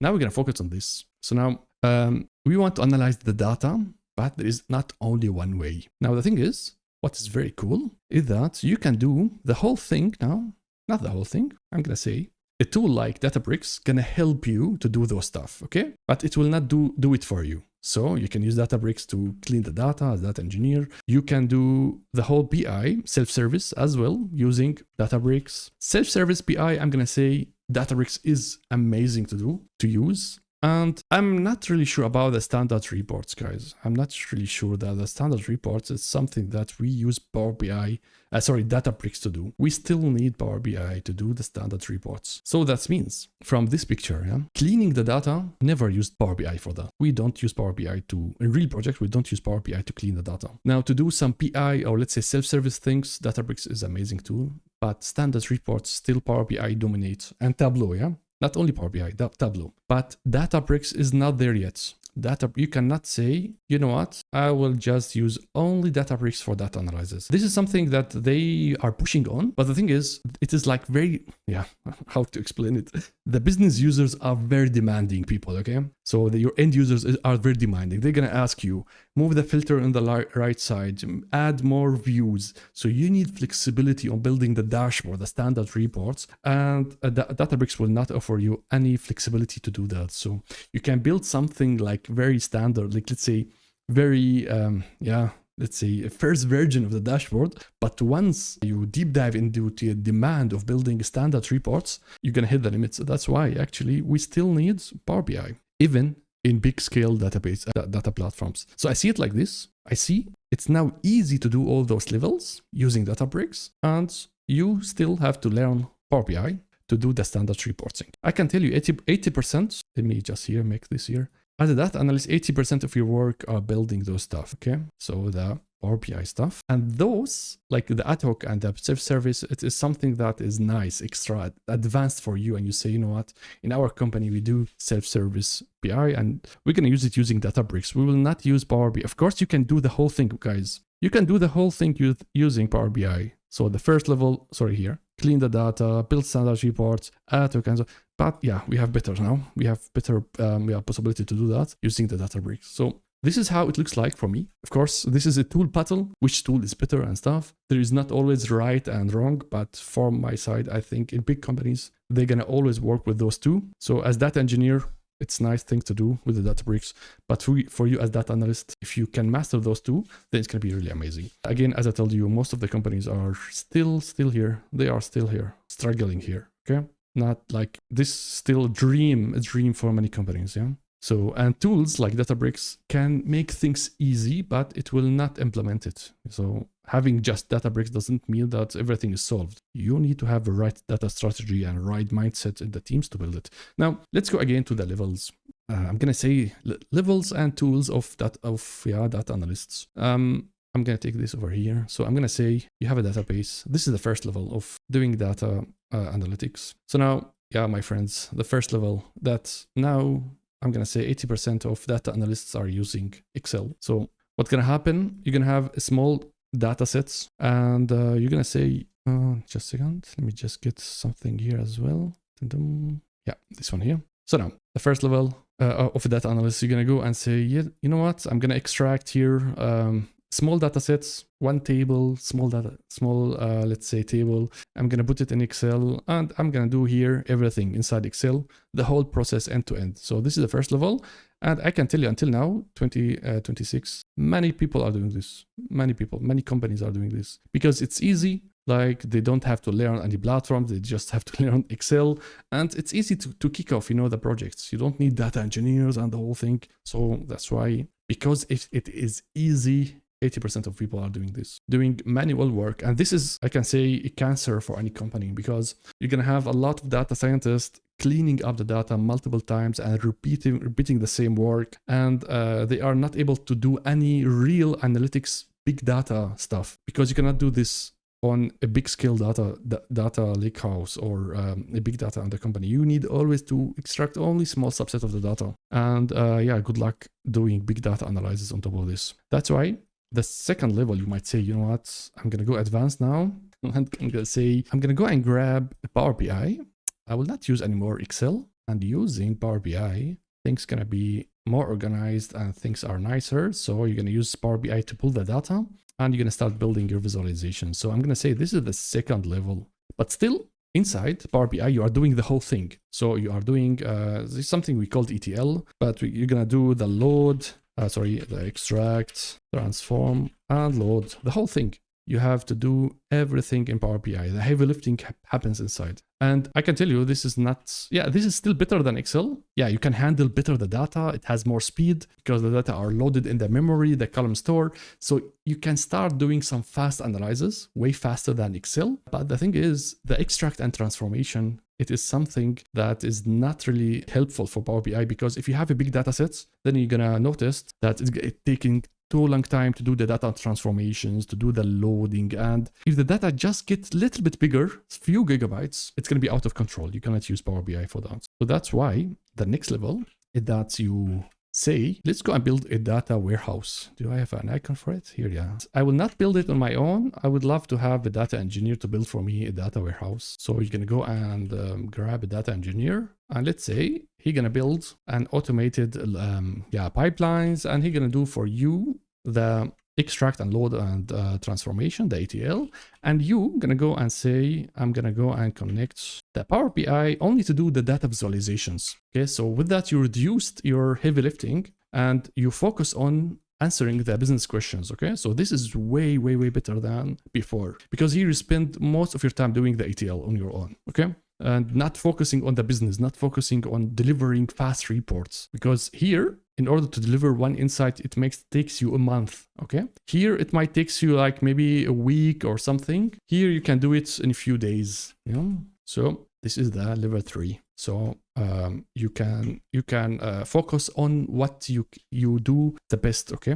And it's not your job to work with the raw data, to be honest. Now we're going to go to the last level. Now the thing is, data warehouses, it's only for structured data. And in companies, we have a lot of very interesting data that's for you as data analyst that you cannot find inside data warehouses. okay? And I can tell you data warehouses, they die over the time. So as this gets bigger, okay, this guy is gonna struggle all the time bringing the data in the data warehouse, and he cannot bring all the data. So for example, if you come as data analyst and say, hey, go and bring me those, I don't know, JSON files, you can say, wait. In data warehouse, we cannot fit unstructured data. I can only put structured data. And maybe you can come to the data and you tell me, there is like a big table, and say, you know what? The ETL is taking already 12 hours to load. I cannot put any more big tables. So a lot of things can be rejected from the data engineer because he's using, let's say, on-prem system or using some old things. So actually you are limited, still limited, but it's way better than before, okay? Now the last phase, I'm gonna say, it is where your data engineer is building for you a data lakehouse using Databricks. A second. So here your data engineer is building for you a data lakehouse using a scalable system. And then you as a data analyst, you have here not only the possibility to work with Databricks, you can connect your nice Power BI to very, very fast infrastructure. And as well, you can use Databricks on your own to do amazing things. So not only you are doing things with Power BI, you can as well use Databricks to do data analysis. And I think if you reach to this level where your company is working already in Databricks and building lakehouses, and you as data analyst have the skills to use those two tools, I think then you mastered, or let's say you know the best tools, okay? But that doesn't mean that you are a great data analyst, okay? I'm saying this because it's not about the tools, but this is the last level that you can reach in order to do tooling skills, not the soft skills or the right mindset for data analysts. We are just talking about tools. This, if you can do this, then you can do way more than just Excel. You are faster. You can work on very different data that you didn't dream of before, and you can work with big data and stuff like that. So I think those are the levels that I always think about data analyst. And most of the companies are, they are still here. Like most of the analysts, they are still doing this one here. They love their Excel. Few manage to build a data warehouse. And I think this is the future here where they're going to build lake houses, and the companies are moving toward this, not only because of Databricks and stuff, it's because they need the data to be ready for AI. It's all about AI now. So now those are the different levels. And now let's go back to this image where I'm going to tell you, where is it? It was somewhere here. Okay, so I'm going to go back to this image in order to let you know how we work as a data analyst using Databricks. Now, I will reduce this a little bit because this is very chaotic. So now you understood so far that someone like a data engineer going to build those bronze, silver, gold, okay? Now, it's all about what happens here. Like, it's a little bit chaotic. So I'm going to show you only one way on how to work with Databricks, okay? But I think this is the right way. So now, what can happen? That's you as a data analyst, you have a gold layer, okay? So again here. Now, the first thing that we do is that since it's not like before, okay? Now, if you start working in big data, you will get as well big data. You will get a lot of tables. You will get a lot of files, a lot of things. So it's going to be really hard for you, as I said, to go and immediately start building your dashboard. So this is something really hard to do immediately. You cannot go and immediately build a Power BI dashboards because you don't know what is the content here, okay? You don't know exactly which table to grab, which data set to use. So now what you're gonna do, you have to explore this. So you have to explore it. Now, in order to explore the data sets, you have different tools in Databricks. So as I said, I'm gonna say the easy option is to use an SQL editor. So SQL editor in Databricks. So this is the first option that you can use. And using just SQL, you can manage to start exploring the data. And the nice thing is that, so let me grab those standard users. Now you have here standard users, and I told you there is somewhere a business user, or let's say powerful user from those standard users that understand the requirements and understand how to deal with the data. So the thing is, you're going to grab one of the power users and you're going to start together with this user exploring the data together. Yeah? So I'm going to say powerful, or let's say power business user. So now you both start exploring this data lake in order to identify exactly the data that you need. And you can both work on SQL,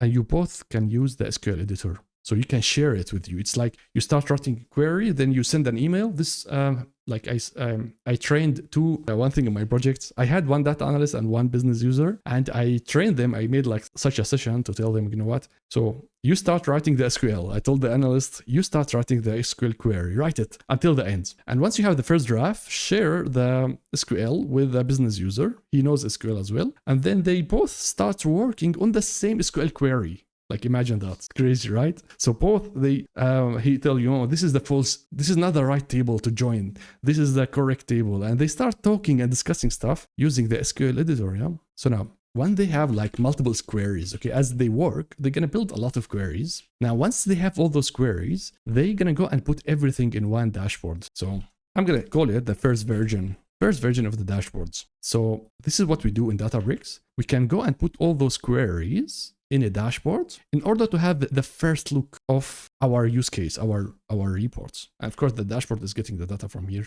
Yeah. So now you can build the first version of the dashboard using Databricks. And now once everyone is happy, the business user, and you as data analyst, you say, you know what, this is exactly going to solve a lot of problems. So now what is naturally the next step is to expose it for the audience, right? For the standard users. So they go convert this dashboard to a Power BI report. So that's everyone going to benefit with this. So this is the cycle. I'm going to repeat it again. Let's say, so data analyst, you start exploring and working with the raw data using Databricks, and you write only SQL queries. Once you have a nice version of it, you talk to your business users. Hopefully you have someone that knows SQL, and you guys start working on enhancing the queries. And then you start putting all the puzzles together in one dashboard and discussing, okay, this looks nice. And once you say, this is exactly what we need, this is exactly the dashboard, you go at the last step and start building Power BI report, a standard report. So that's why we have Databricks and Power BI.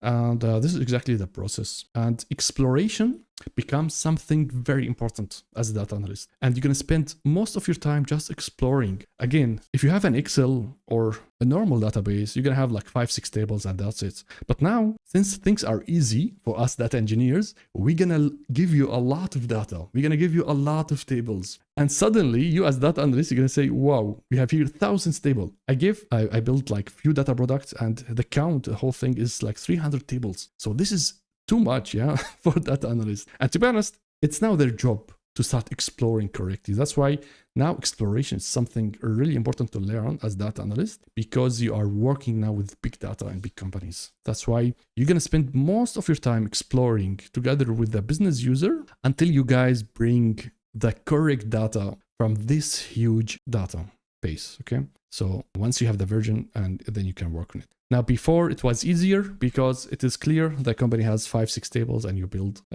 your dashboard, but now you are working on scale database. So now I'm going to show you how to do those stuff, guys, using Databricks. And of course, there is something called notebooks. Yeah, let me just rank those stuff a little bit. So, okay. So I'm going to say working with SQL editor and building the dashboard, it is not that hard, okay? So it's something medium. It's not like writing SQL, you know what? It's not that hard. Now, building as well Power BI report, it's as well medium. It's not crazy. But there is as well, I saw some data analysts, they were able to use a notebook. I can tell you later why, because I don't want to overwhelm you. So there's something called notebooks. Now, the thing is, some data analysts go crazy. And they say, I don't want to learn only SQL. I want to learn Python. I want to learn everything. I saw some curious people. They say, I want to learn programming, but I will not program a pipeline, but I will use the features of Pandas, of PySpark in order to analyze the data. So you have some crazy data analysts go full in, and they start using not only SQL, they want to do a for loop. They want to do an if else. They want to do some PySpark things in order to analyze the data. So they go and start using notebooks. But this, my friends, is hard. It's advanced, okay?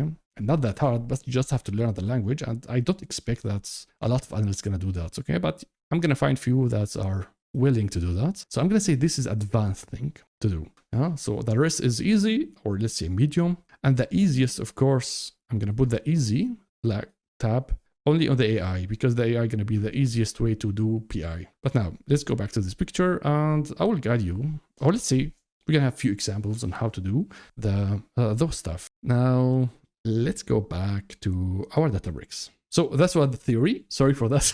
I always take my time, but I enjoy this. I enjoy explaining behind the scenes and how we work. I want you to understand this because I see a lot of people just talking about the tools. Okay, I don't think this is the right knowledge to share. We have to share a little bit how things work behind, because I was at your age, or let's say I'm now an old guy, but I was young and I didn't really understand like why I'm learning SQL, why I'm learning Python, why I'm learning this tool, how I'm going to use this in a company. So that's why I try to push on this a little bit. And maybe sometimes it's a little bit boring to see only theory, but I think we must share those stuff, how things works in the companies. Now back to Databricks. Again, this is only your web browser. Everything runs behind the scene in the cloud. And as you can see, guys, it is nothing to install. Now, again, what I told you, everything, it's very important to see the catalog. Now, we're going to go to our catalog again. We uploaded only one file, right? So we built it one table, but we uploaded all the files to volumes, but I will not use volumes. It is very stupid to use as a data analyst here. It's way better to use tables, okay? So now what I'm gonna do, I will just go and upload this other files just quickly. So I will go and create a new table, drag and drop. I think adding data to Databricks is easier than RPI. So the second table is going to be the products. Of course, since I said I will use SalesDB, we have to change the schema. Always check the destination. And by the way, guys, if you get for some reason here nulls, okay? So now in the preview here to see whether everything is correct or not.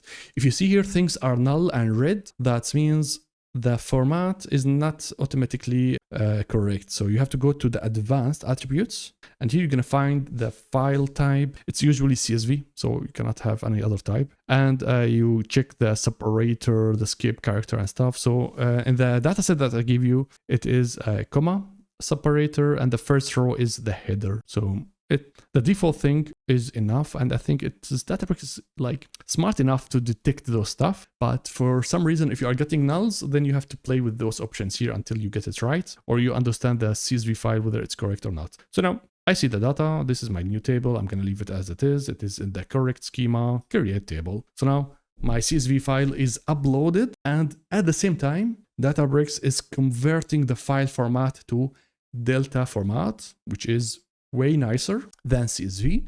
And now I have it inside the database, or let's say, yeah, my catalog. We say catalog, we don't say database, okay?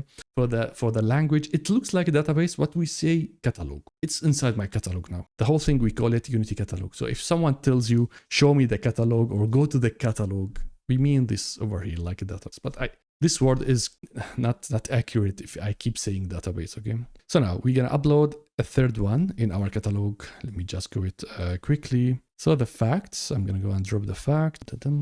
So that's it, looks fine. The schema, and create table. Great. Now we have all the three files. Of course, as I told you, you can go and practice with any datasets. I have here for you another one, the HR. It is only one dataset that I use for Tableau. You can use it if you want, but now I just introduced the sales in order to have three tables, okay? Now, what I wanted to do offline, and will not do this now. Now, the Unity catalog or the catalog of Databricks has a lot of things. It's really amazing. You know, we have something called metadata in databases. It is just description of my tables, description of my columns and stuff. But in Databricks, they went to the next level of the metadata. They knew that the metadata is the core of, let's say, for any AI use cases in the future. So that's why they focused a lot on offering a lot of features inside, let's say, the metadata or the catalog, so that they use AI to learn on the usage, to learn on the metadata. So now again, what is metadata? This is a very important word to understand. It is just the column name, the data type, the comment, the table name. So it's just describing your data about the data, okay? So it's just the description. It's not the data itself. Now, in Databricks, you can add here, as you see, the column name, the data types, and very, very important for AI. If you are building as a data engineer or data analyst, some nice tables or nice views, you have to add comments. Comments are description. So what are the customer key? What is the customer ID? The more you add content to Databricks, the smarter the platform gonna be. Because it's gonna use everything. It's gonna use all those metadata to teach the AI, to fine tune the AI model. And that's later you're going to use it in order to do chat with your data and stuff.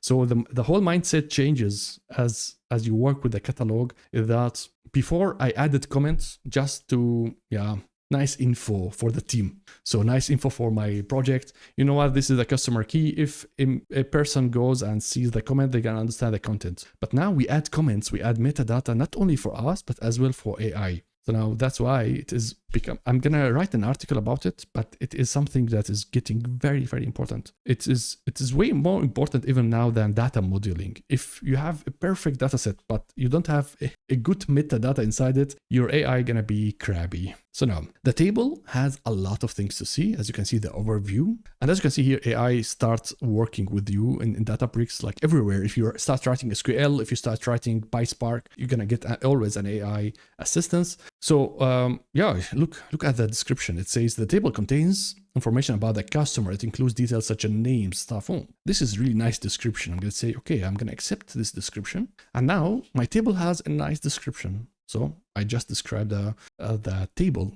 Let me check. I can as well generate a comment from the AI. Let's see. So it is unique identifier for each customer recorded in the table. This is nice. So I'm going to go and add it. So now I'm making, as you can see, I don't have to write anything. Let me just go to the, maybe country, generate a comment. So now AI generating metadata for me. So that's later the AI going to use it in order to do nice things. Of course, this is easy for the AI in those data sets because it is very obvious, what is a country? But in real projects, the AI has no idea what are those columns for, okay? Because in real projects, you're gonna get some data set that has very cryptical names. Like, I cannot say a lot of things about the work, okay? But in the car industry, we have a lot of tables that you need to read a lot of documentations in order to understand the columns. So it will not be obvious. AI will not help you to describe. You have to grab it from some documents and try to write the comments on your own. But here things are easy. And so now another thing what you can find here, the symbol of data, the details, permissions,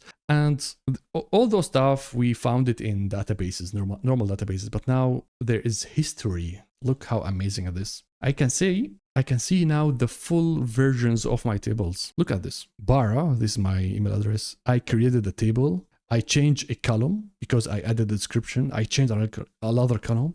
Now you can see a log of everything happens to the table. And this thing, you will never see it in databases. And that's all because, my friends, we are using something called an open format, an open file format. Where is it? I think in Unity catalog. We are using Delta tables. Delta tables gonna store all the logs, all the transactions. That's why you're gonna see everything. And this, oh my God, in my project, like if I make any mistakes, I'm gonna see immediately who to blame or what happened. So you see in some nice logs. And another thing, the lineage. So you're gonna see, let's say if you have multiple tables or multiple layers, you're gonna feel this is interesting for only maybe data engineering. Then insights. I don't have anything here, but you can see which user actually using the most of your table.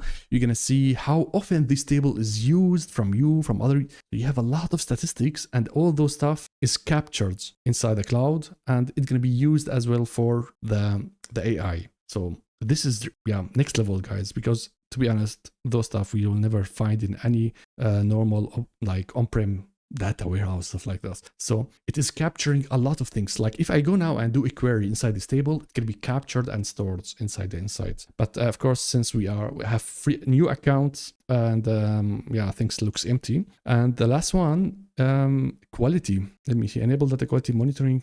Let's go and enable. So disable. I have to configure the schema and stuff, but I can add out of the box as well quality checks, how many nulls, whether the data is complete and stuff like that. So as you can see, a table in Databricks has a lot of features and not only metadata. So a full information. As well, you can browse your catalog by clicking on each of those objects and you're going to see some stuff. Okay. So now I have my 3 tables. I have my data.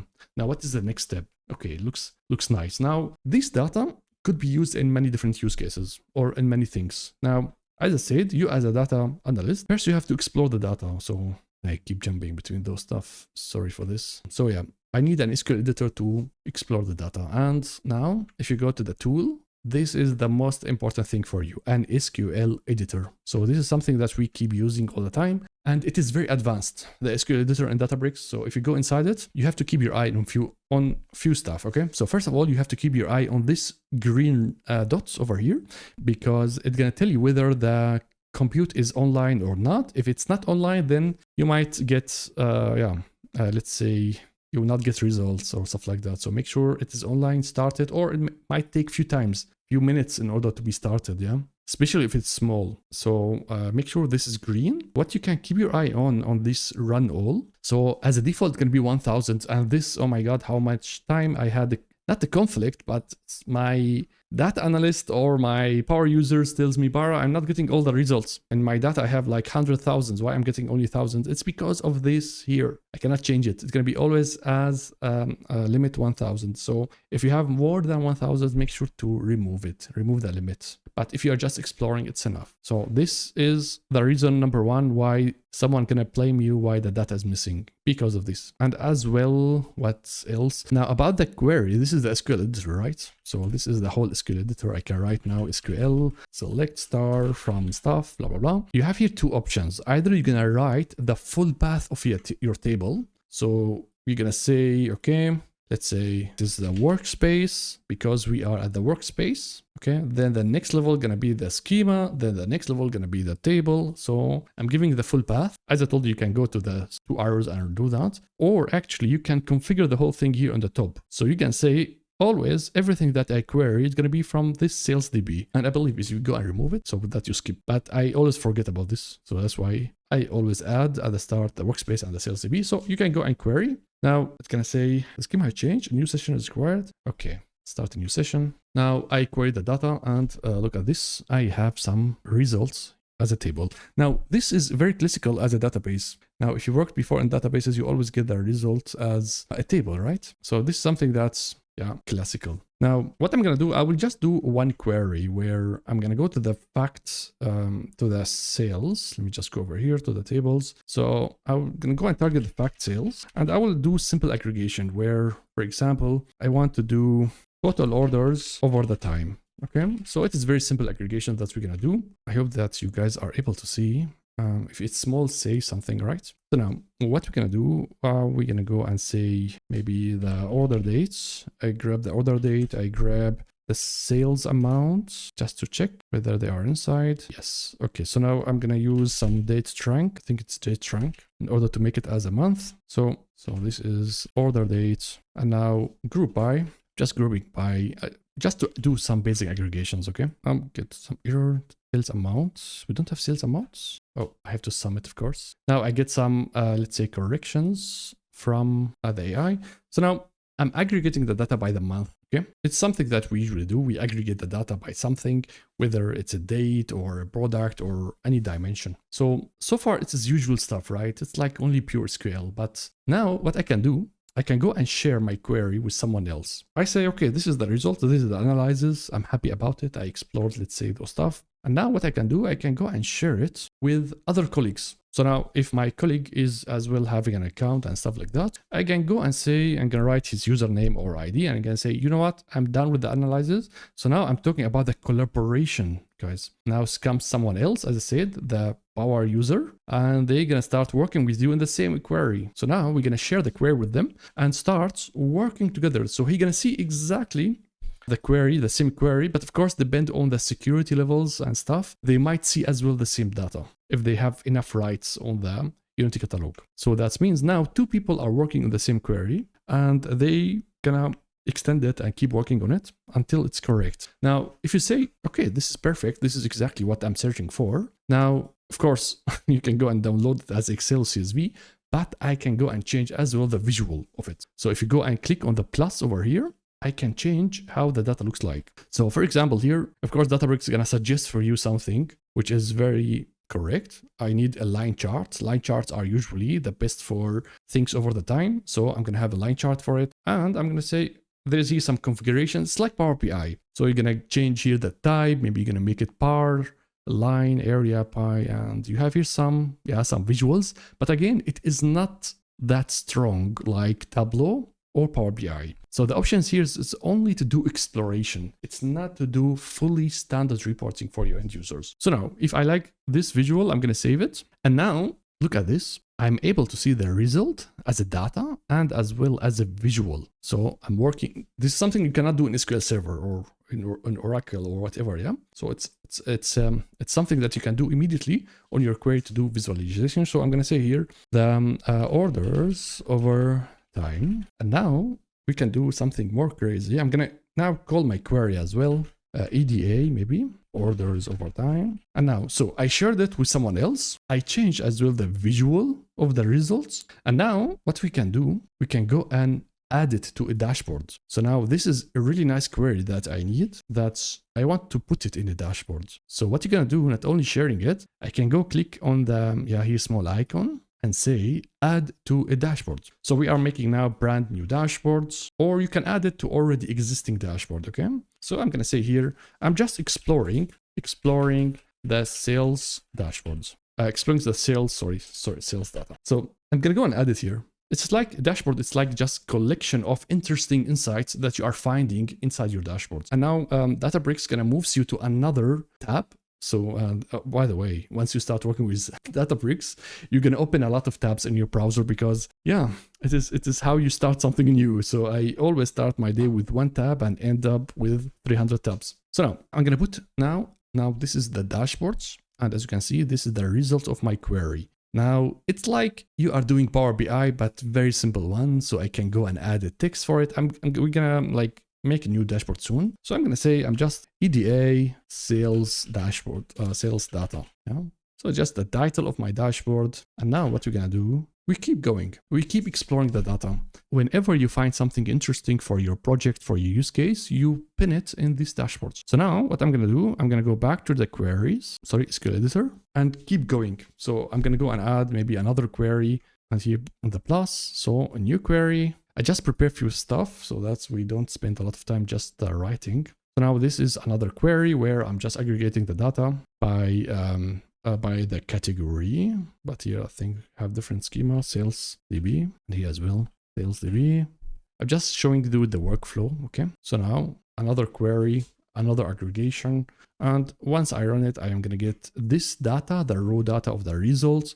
I'm going to go and add the new visualizations for it. So now always Databricks is going to try to bring for me a suitable visualization, but not always correct. So now I might go with the pie charts, then save. So now this is another visual where I'm going to say, okay, this is sales by category. This is as well my EDA query, sales by category. So now if I like it and I can go share it, and if everything nice, then I'm going to go and as well add it to my dashboard. So I will not create a new dashboard for it. I'm going to go and add an existing dashboard for that. It's going to be the exploration dashboard. So import. Now I'm getting exactly the result of my second query. And as you can see, can move things around. Come on, move. Oh, yes, now it's moving. So with that, my friends, as you can see, I'm putting all the knowledge that I'm finding in the data. I'm exploring the data, of course, not only me, maybe with someone else. And each time I find something really interesting, I'm putting it in a dashboard. And now this dashboard, of course, the knowledge that I collected over the time, I can go and share it with others. Yeah. But now, of course, we're going to talk about the dashboarding. This is the dashboard that we are building. If you go and give it to a standard user, to someone is very demanding, someone that needs colors, needs stuff, they might not like it. Where is it? Here. They might not like it. They're going to say, what is this? I need a filter. I need my logo. I need my stuff. And here it is very, as you can see, you can add only visual text and filter, and that's it. So that's why this kind of work is actually only like between small team, or let's say small group of people that are exploring the data and understanding how to, let's say, solve the business issues. So that's why we don't expose those kind of dashboards with big audience, okay?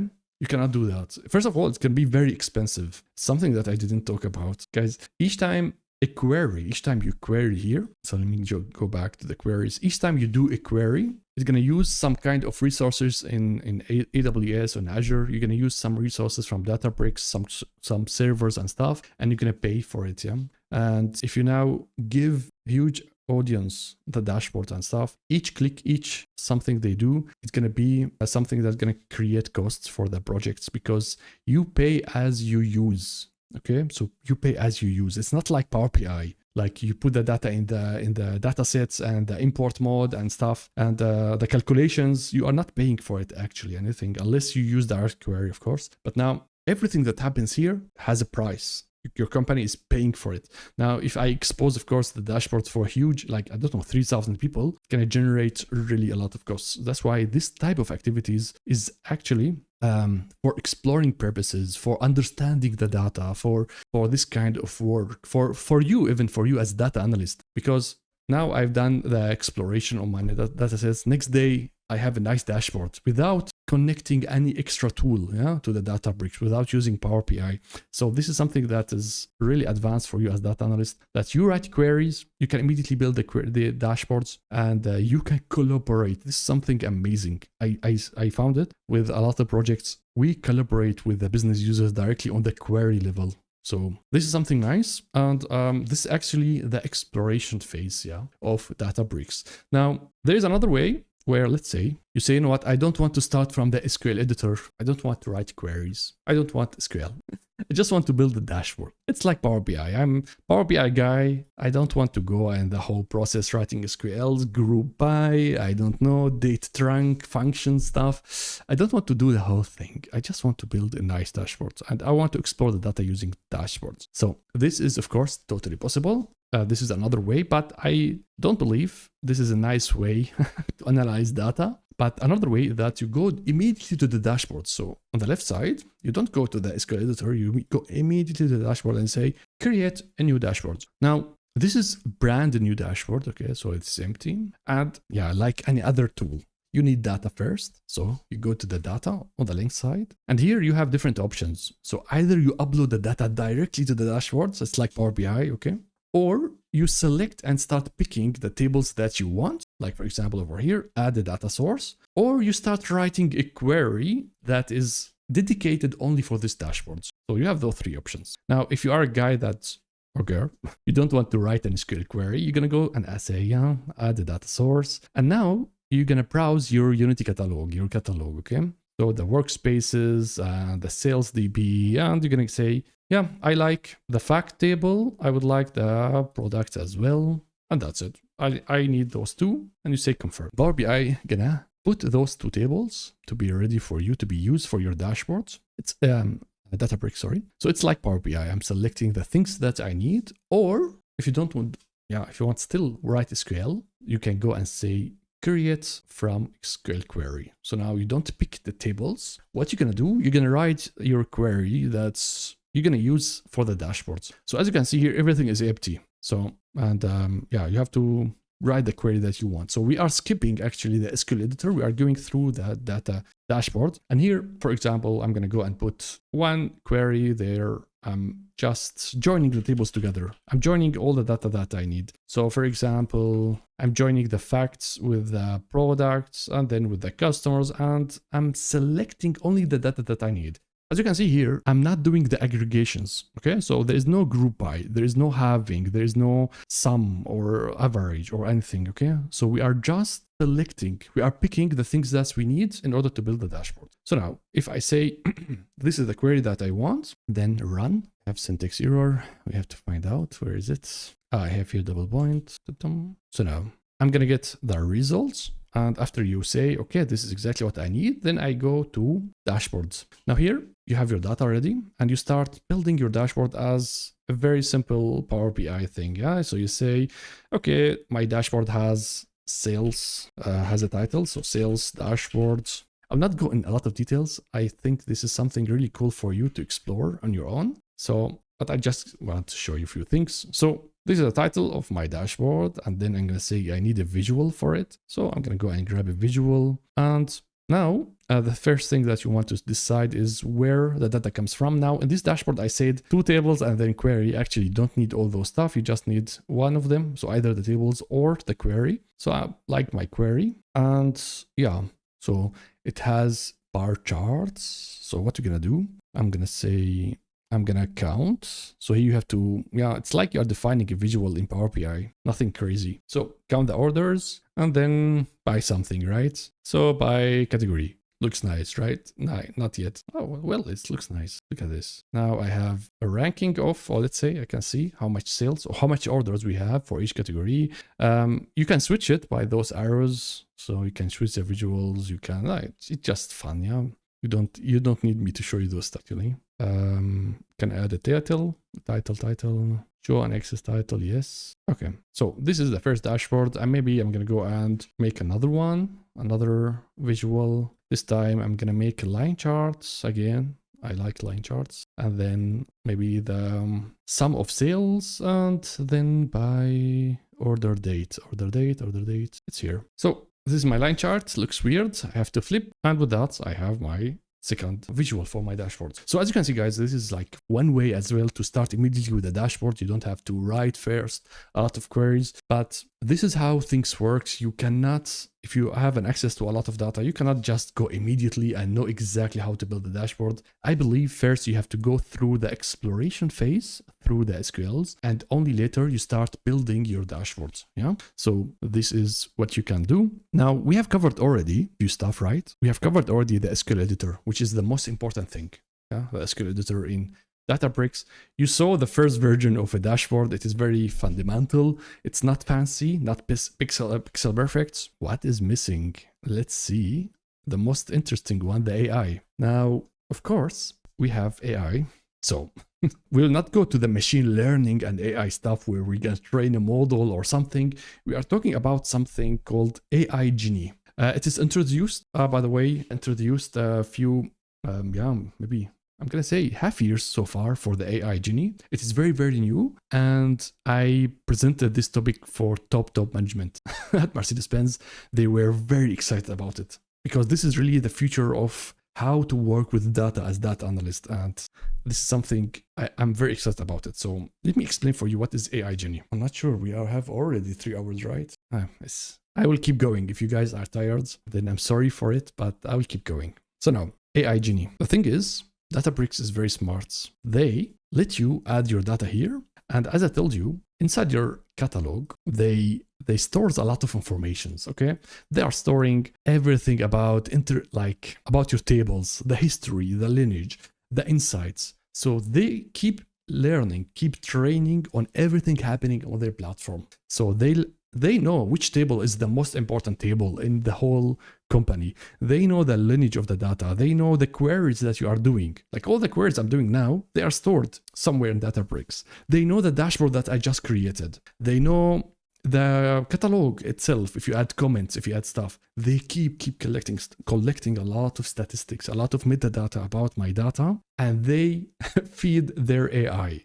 They feed the AI with all those stuff. So with that, Databricks AI gonna be smart enough to answer business questions using LLMs, using natural language. So they have their own models. They have a lot of models. Okay, it's not only one. It is a lot of LLMs that is used here. The GPT, the one that converts to SQL. So they are using a lot of things in order to let's say to train all the usage of the metadata. And of course, you're gonna help as a data analyst. Like this is the new role of you as data analyst.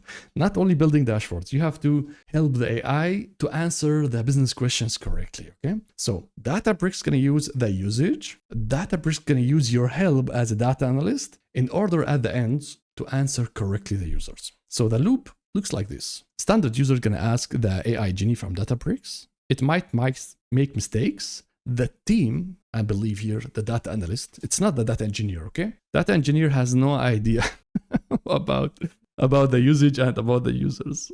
We are far away, guys. So it's you as a data analyst. So you as a data analyst, my friend, you're gonna update the metadata of the Databricks so that Genie improves, so that the AI improves and answer people better. So that means so the AI Genie, fundamentally, it uses two things, of course. So it uses, let me take this. So it uses the tables that you have, the data, the storage, and as well, it uses the same SQL warehouse that we just used in our queries. So nothing crazy, okay?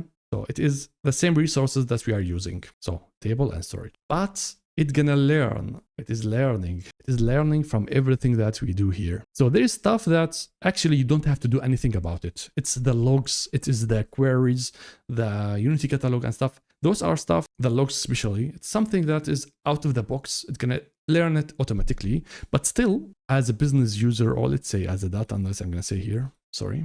So data analyst, or maybe, so you still gonna give instructions to the AI. You still gonna go and update the metadata before we call it, my friends, data steward. Okay, we had like data stewards that's gonna do the job, but I believe data stewards cannot do that. We need a data analyst that knows exactly the correct queries and edit the instructions. So you still have some manual work to do in order to enhance the AI. And then of course, the business users or the standard users, whatever, standard users, my friends, they're gonna go and they're gonna use their natural language. So they're gonna ask how many orders happens, how many customers we have and stuff. So they're gonna use their language to ask the AI. The AI gonna go and generate an SQL query. This is very important. SQL query, guys. It's gonna generate SQL query. And that means currently, I don't know, maybe in the future it's gonna be better. But the AI gonna generate an SQL query. It's gonna be sent to the warehouse and it's gonna get the result. Now, my friends, with the SQL query, you cannot do advanced analytics. You can only ask about, let's go back to this picture. If you have an SQL, you can only do this part. What happens? So that's why you cannot ask the AI Genie about things in the future. To tell them, okay, predict how much money my company gonna make in next 2 years. Why? The question why, it cannot answer why. Yeah, so it will not answer why we have bad sales, why the sales are dropping in specific. It is not that like magic. Yeah, it's just creating SQL queries. Okay, so don't expect. Well, this is something that I written a guide on it in Mercedes. So once you start using my Genie, do not ask why. So that's why I don't think it's yet there. Because those people, if you give them prompts, they're gonna ask why. Yeah. So that's why the AI Genie can say, oh, it's a hard question for me. Yeah. So you can ask only about so do not ask why. And I believe this needs still time, but it's already doing the BI word. So you can use Genie. It's called as well BI AI. They changed the name. Databricks changed the name and said this is BI AI. So that's everyone understand. You cannot ask why. Why is you still need the data scientist. Okay. So now I'm gonna show you how to do this, and I recommend you really to spend a day, or I don't know, spend a lot of time with this because this is really fun. Now we're gonna go to the Genie over here. Look at this, how simple to make. So what's gonna do? A few clicks, new. It's like I'm building a dashboard. Now I'm gonna say, go and grab my data. So the fact, sales, create. I have my data set. Okay. So again, like dashboard or query, you always start by defining which data should be used for the AI. And believe me, this is something at work. It is one of the hardest thing to choose exactly what should be used inside the AI. Okay. You can understand this once you start using AI Genie with a lot of people. So now it's like ChatGPT, guys. Here, you're gonna give it instructions. So maybe you're gonna give it the company name. Okay. My company is, so I am YouTuber called Data with Baraa. I don't know, you give it instruction, yeah? Keep the language, I don't know, answer in shorts. I don't know, don't use icons, whatever. You give it a lot of instructions. You start, maybe if your data set is very complex, you start explaining a little bit your data. Like for example, you can say, always start from the fact table. Don't go immediately to dimension. You can give it time, like it depends as you go with the AI, with your data, you start giving it instructions. As I told you, this is the loop. You give it the feedback and you improve. Yeah, and then you can define as well how the join should happen, left join, right joins and stuff. So as you can see, it is completely based as well on SQL. So now what you can do here, you can give it like some example quick queries. Like for example, if a user asks, I don't know, how many orders always use this query. So you can write as well queries from your side as a golden queries in order to be used from the AIs. So this is where you're going to work as a data analyst, where you are giving instruction to the AI. And now I can start giving, like, the user going to go over here as ChatGPT. Yeah. And what do we have here in the data? Sorry, I have to have a look. How many orders? Show me total orders over the time. Maybe something like this. So now the AI is now what is happening with that? It is going through the whole process. So it is trying to see what it's learned, it generated an SQL query, sent it to the warehouse, and the warehouse answered. So now look at this. Oh no, sorry, this is here. So now I get a prompt telling me, okay, you have 5 orders by this day, 4 orders by this day, and so stuff like that. So now I can see the results. It is written as a text, and as well I can see a table like query. And of course, you can see the query that is used. That's why standard user cannot evaluate whether this is correct or not, but you as data analyst, you can see the query. You say, okay, this is correct. He removed the order date. He used the date trunk as I used it, yeah, that date trunk in order to go to the granularity of the day. So I think everything looks cool, but I'm gonna say here, show total orders by months. And now you start prompting and start talking to the data. Now as you can see, I see the data now by the month, okay? So you see here December, January and stuff. And now we're interesting always to check the query. Now look at this, he's doing the date trunk with the month. So now we are in different granularity. And this is exactly the power of AI BI. So I believe in the future, this is going to be your role as data analyst. Your user going to go and start talking to the data, okay? They're going to start having a chat with the data. But I don't believe we are there yet, okay? So they're going to have a chat with their data, and they're going to have the results. And you as data analyst, you're going to evaluate those stuff. You're going to go over here and say, let me see. Where's the query? Where's the query? So let me show the query. This is correct. And then you give it a thumbs up or thumbs down, or you can add it as an instruction. So here you say, perfect, you have done well job. So with that, you are teaching the AI and giving a feedback, and this is very important. Now, why this is very powerful again, guys, why this is very powerful. It's not a simple AI model or LLM model that is using this. It is a huge work at Databricks to keep learning about everything happening on the platform. They are like, there's of course possibility for you to use some model, not from Databricks. You can go and install a model in Databricks and you start converting the natural language to AI to generate SQL queries. But the thing is, they are investing a lot. They are investing huge number of money, the Databricks, in order to make this works, in order to have this. So I don't believe we can compete with this as data scientists. I don't believe we can bring for our users a smarter model that's allows you to chat with your data. I believe the AI Genie they're gonna win. It's because they are just investing of this. I hope that's no one from Databricks here, but they're gonna generate a huge amount of money of this, guys, because the thing is, why they're gonna make a lot of money of this. One of them is using the resources. Now, let me go here. Now, imagine what is happening here.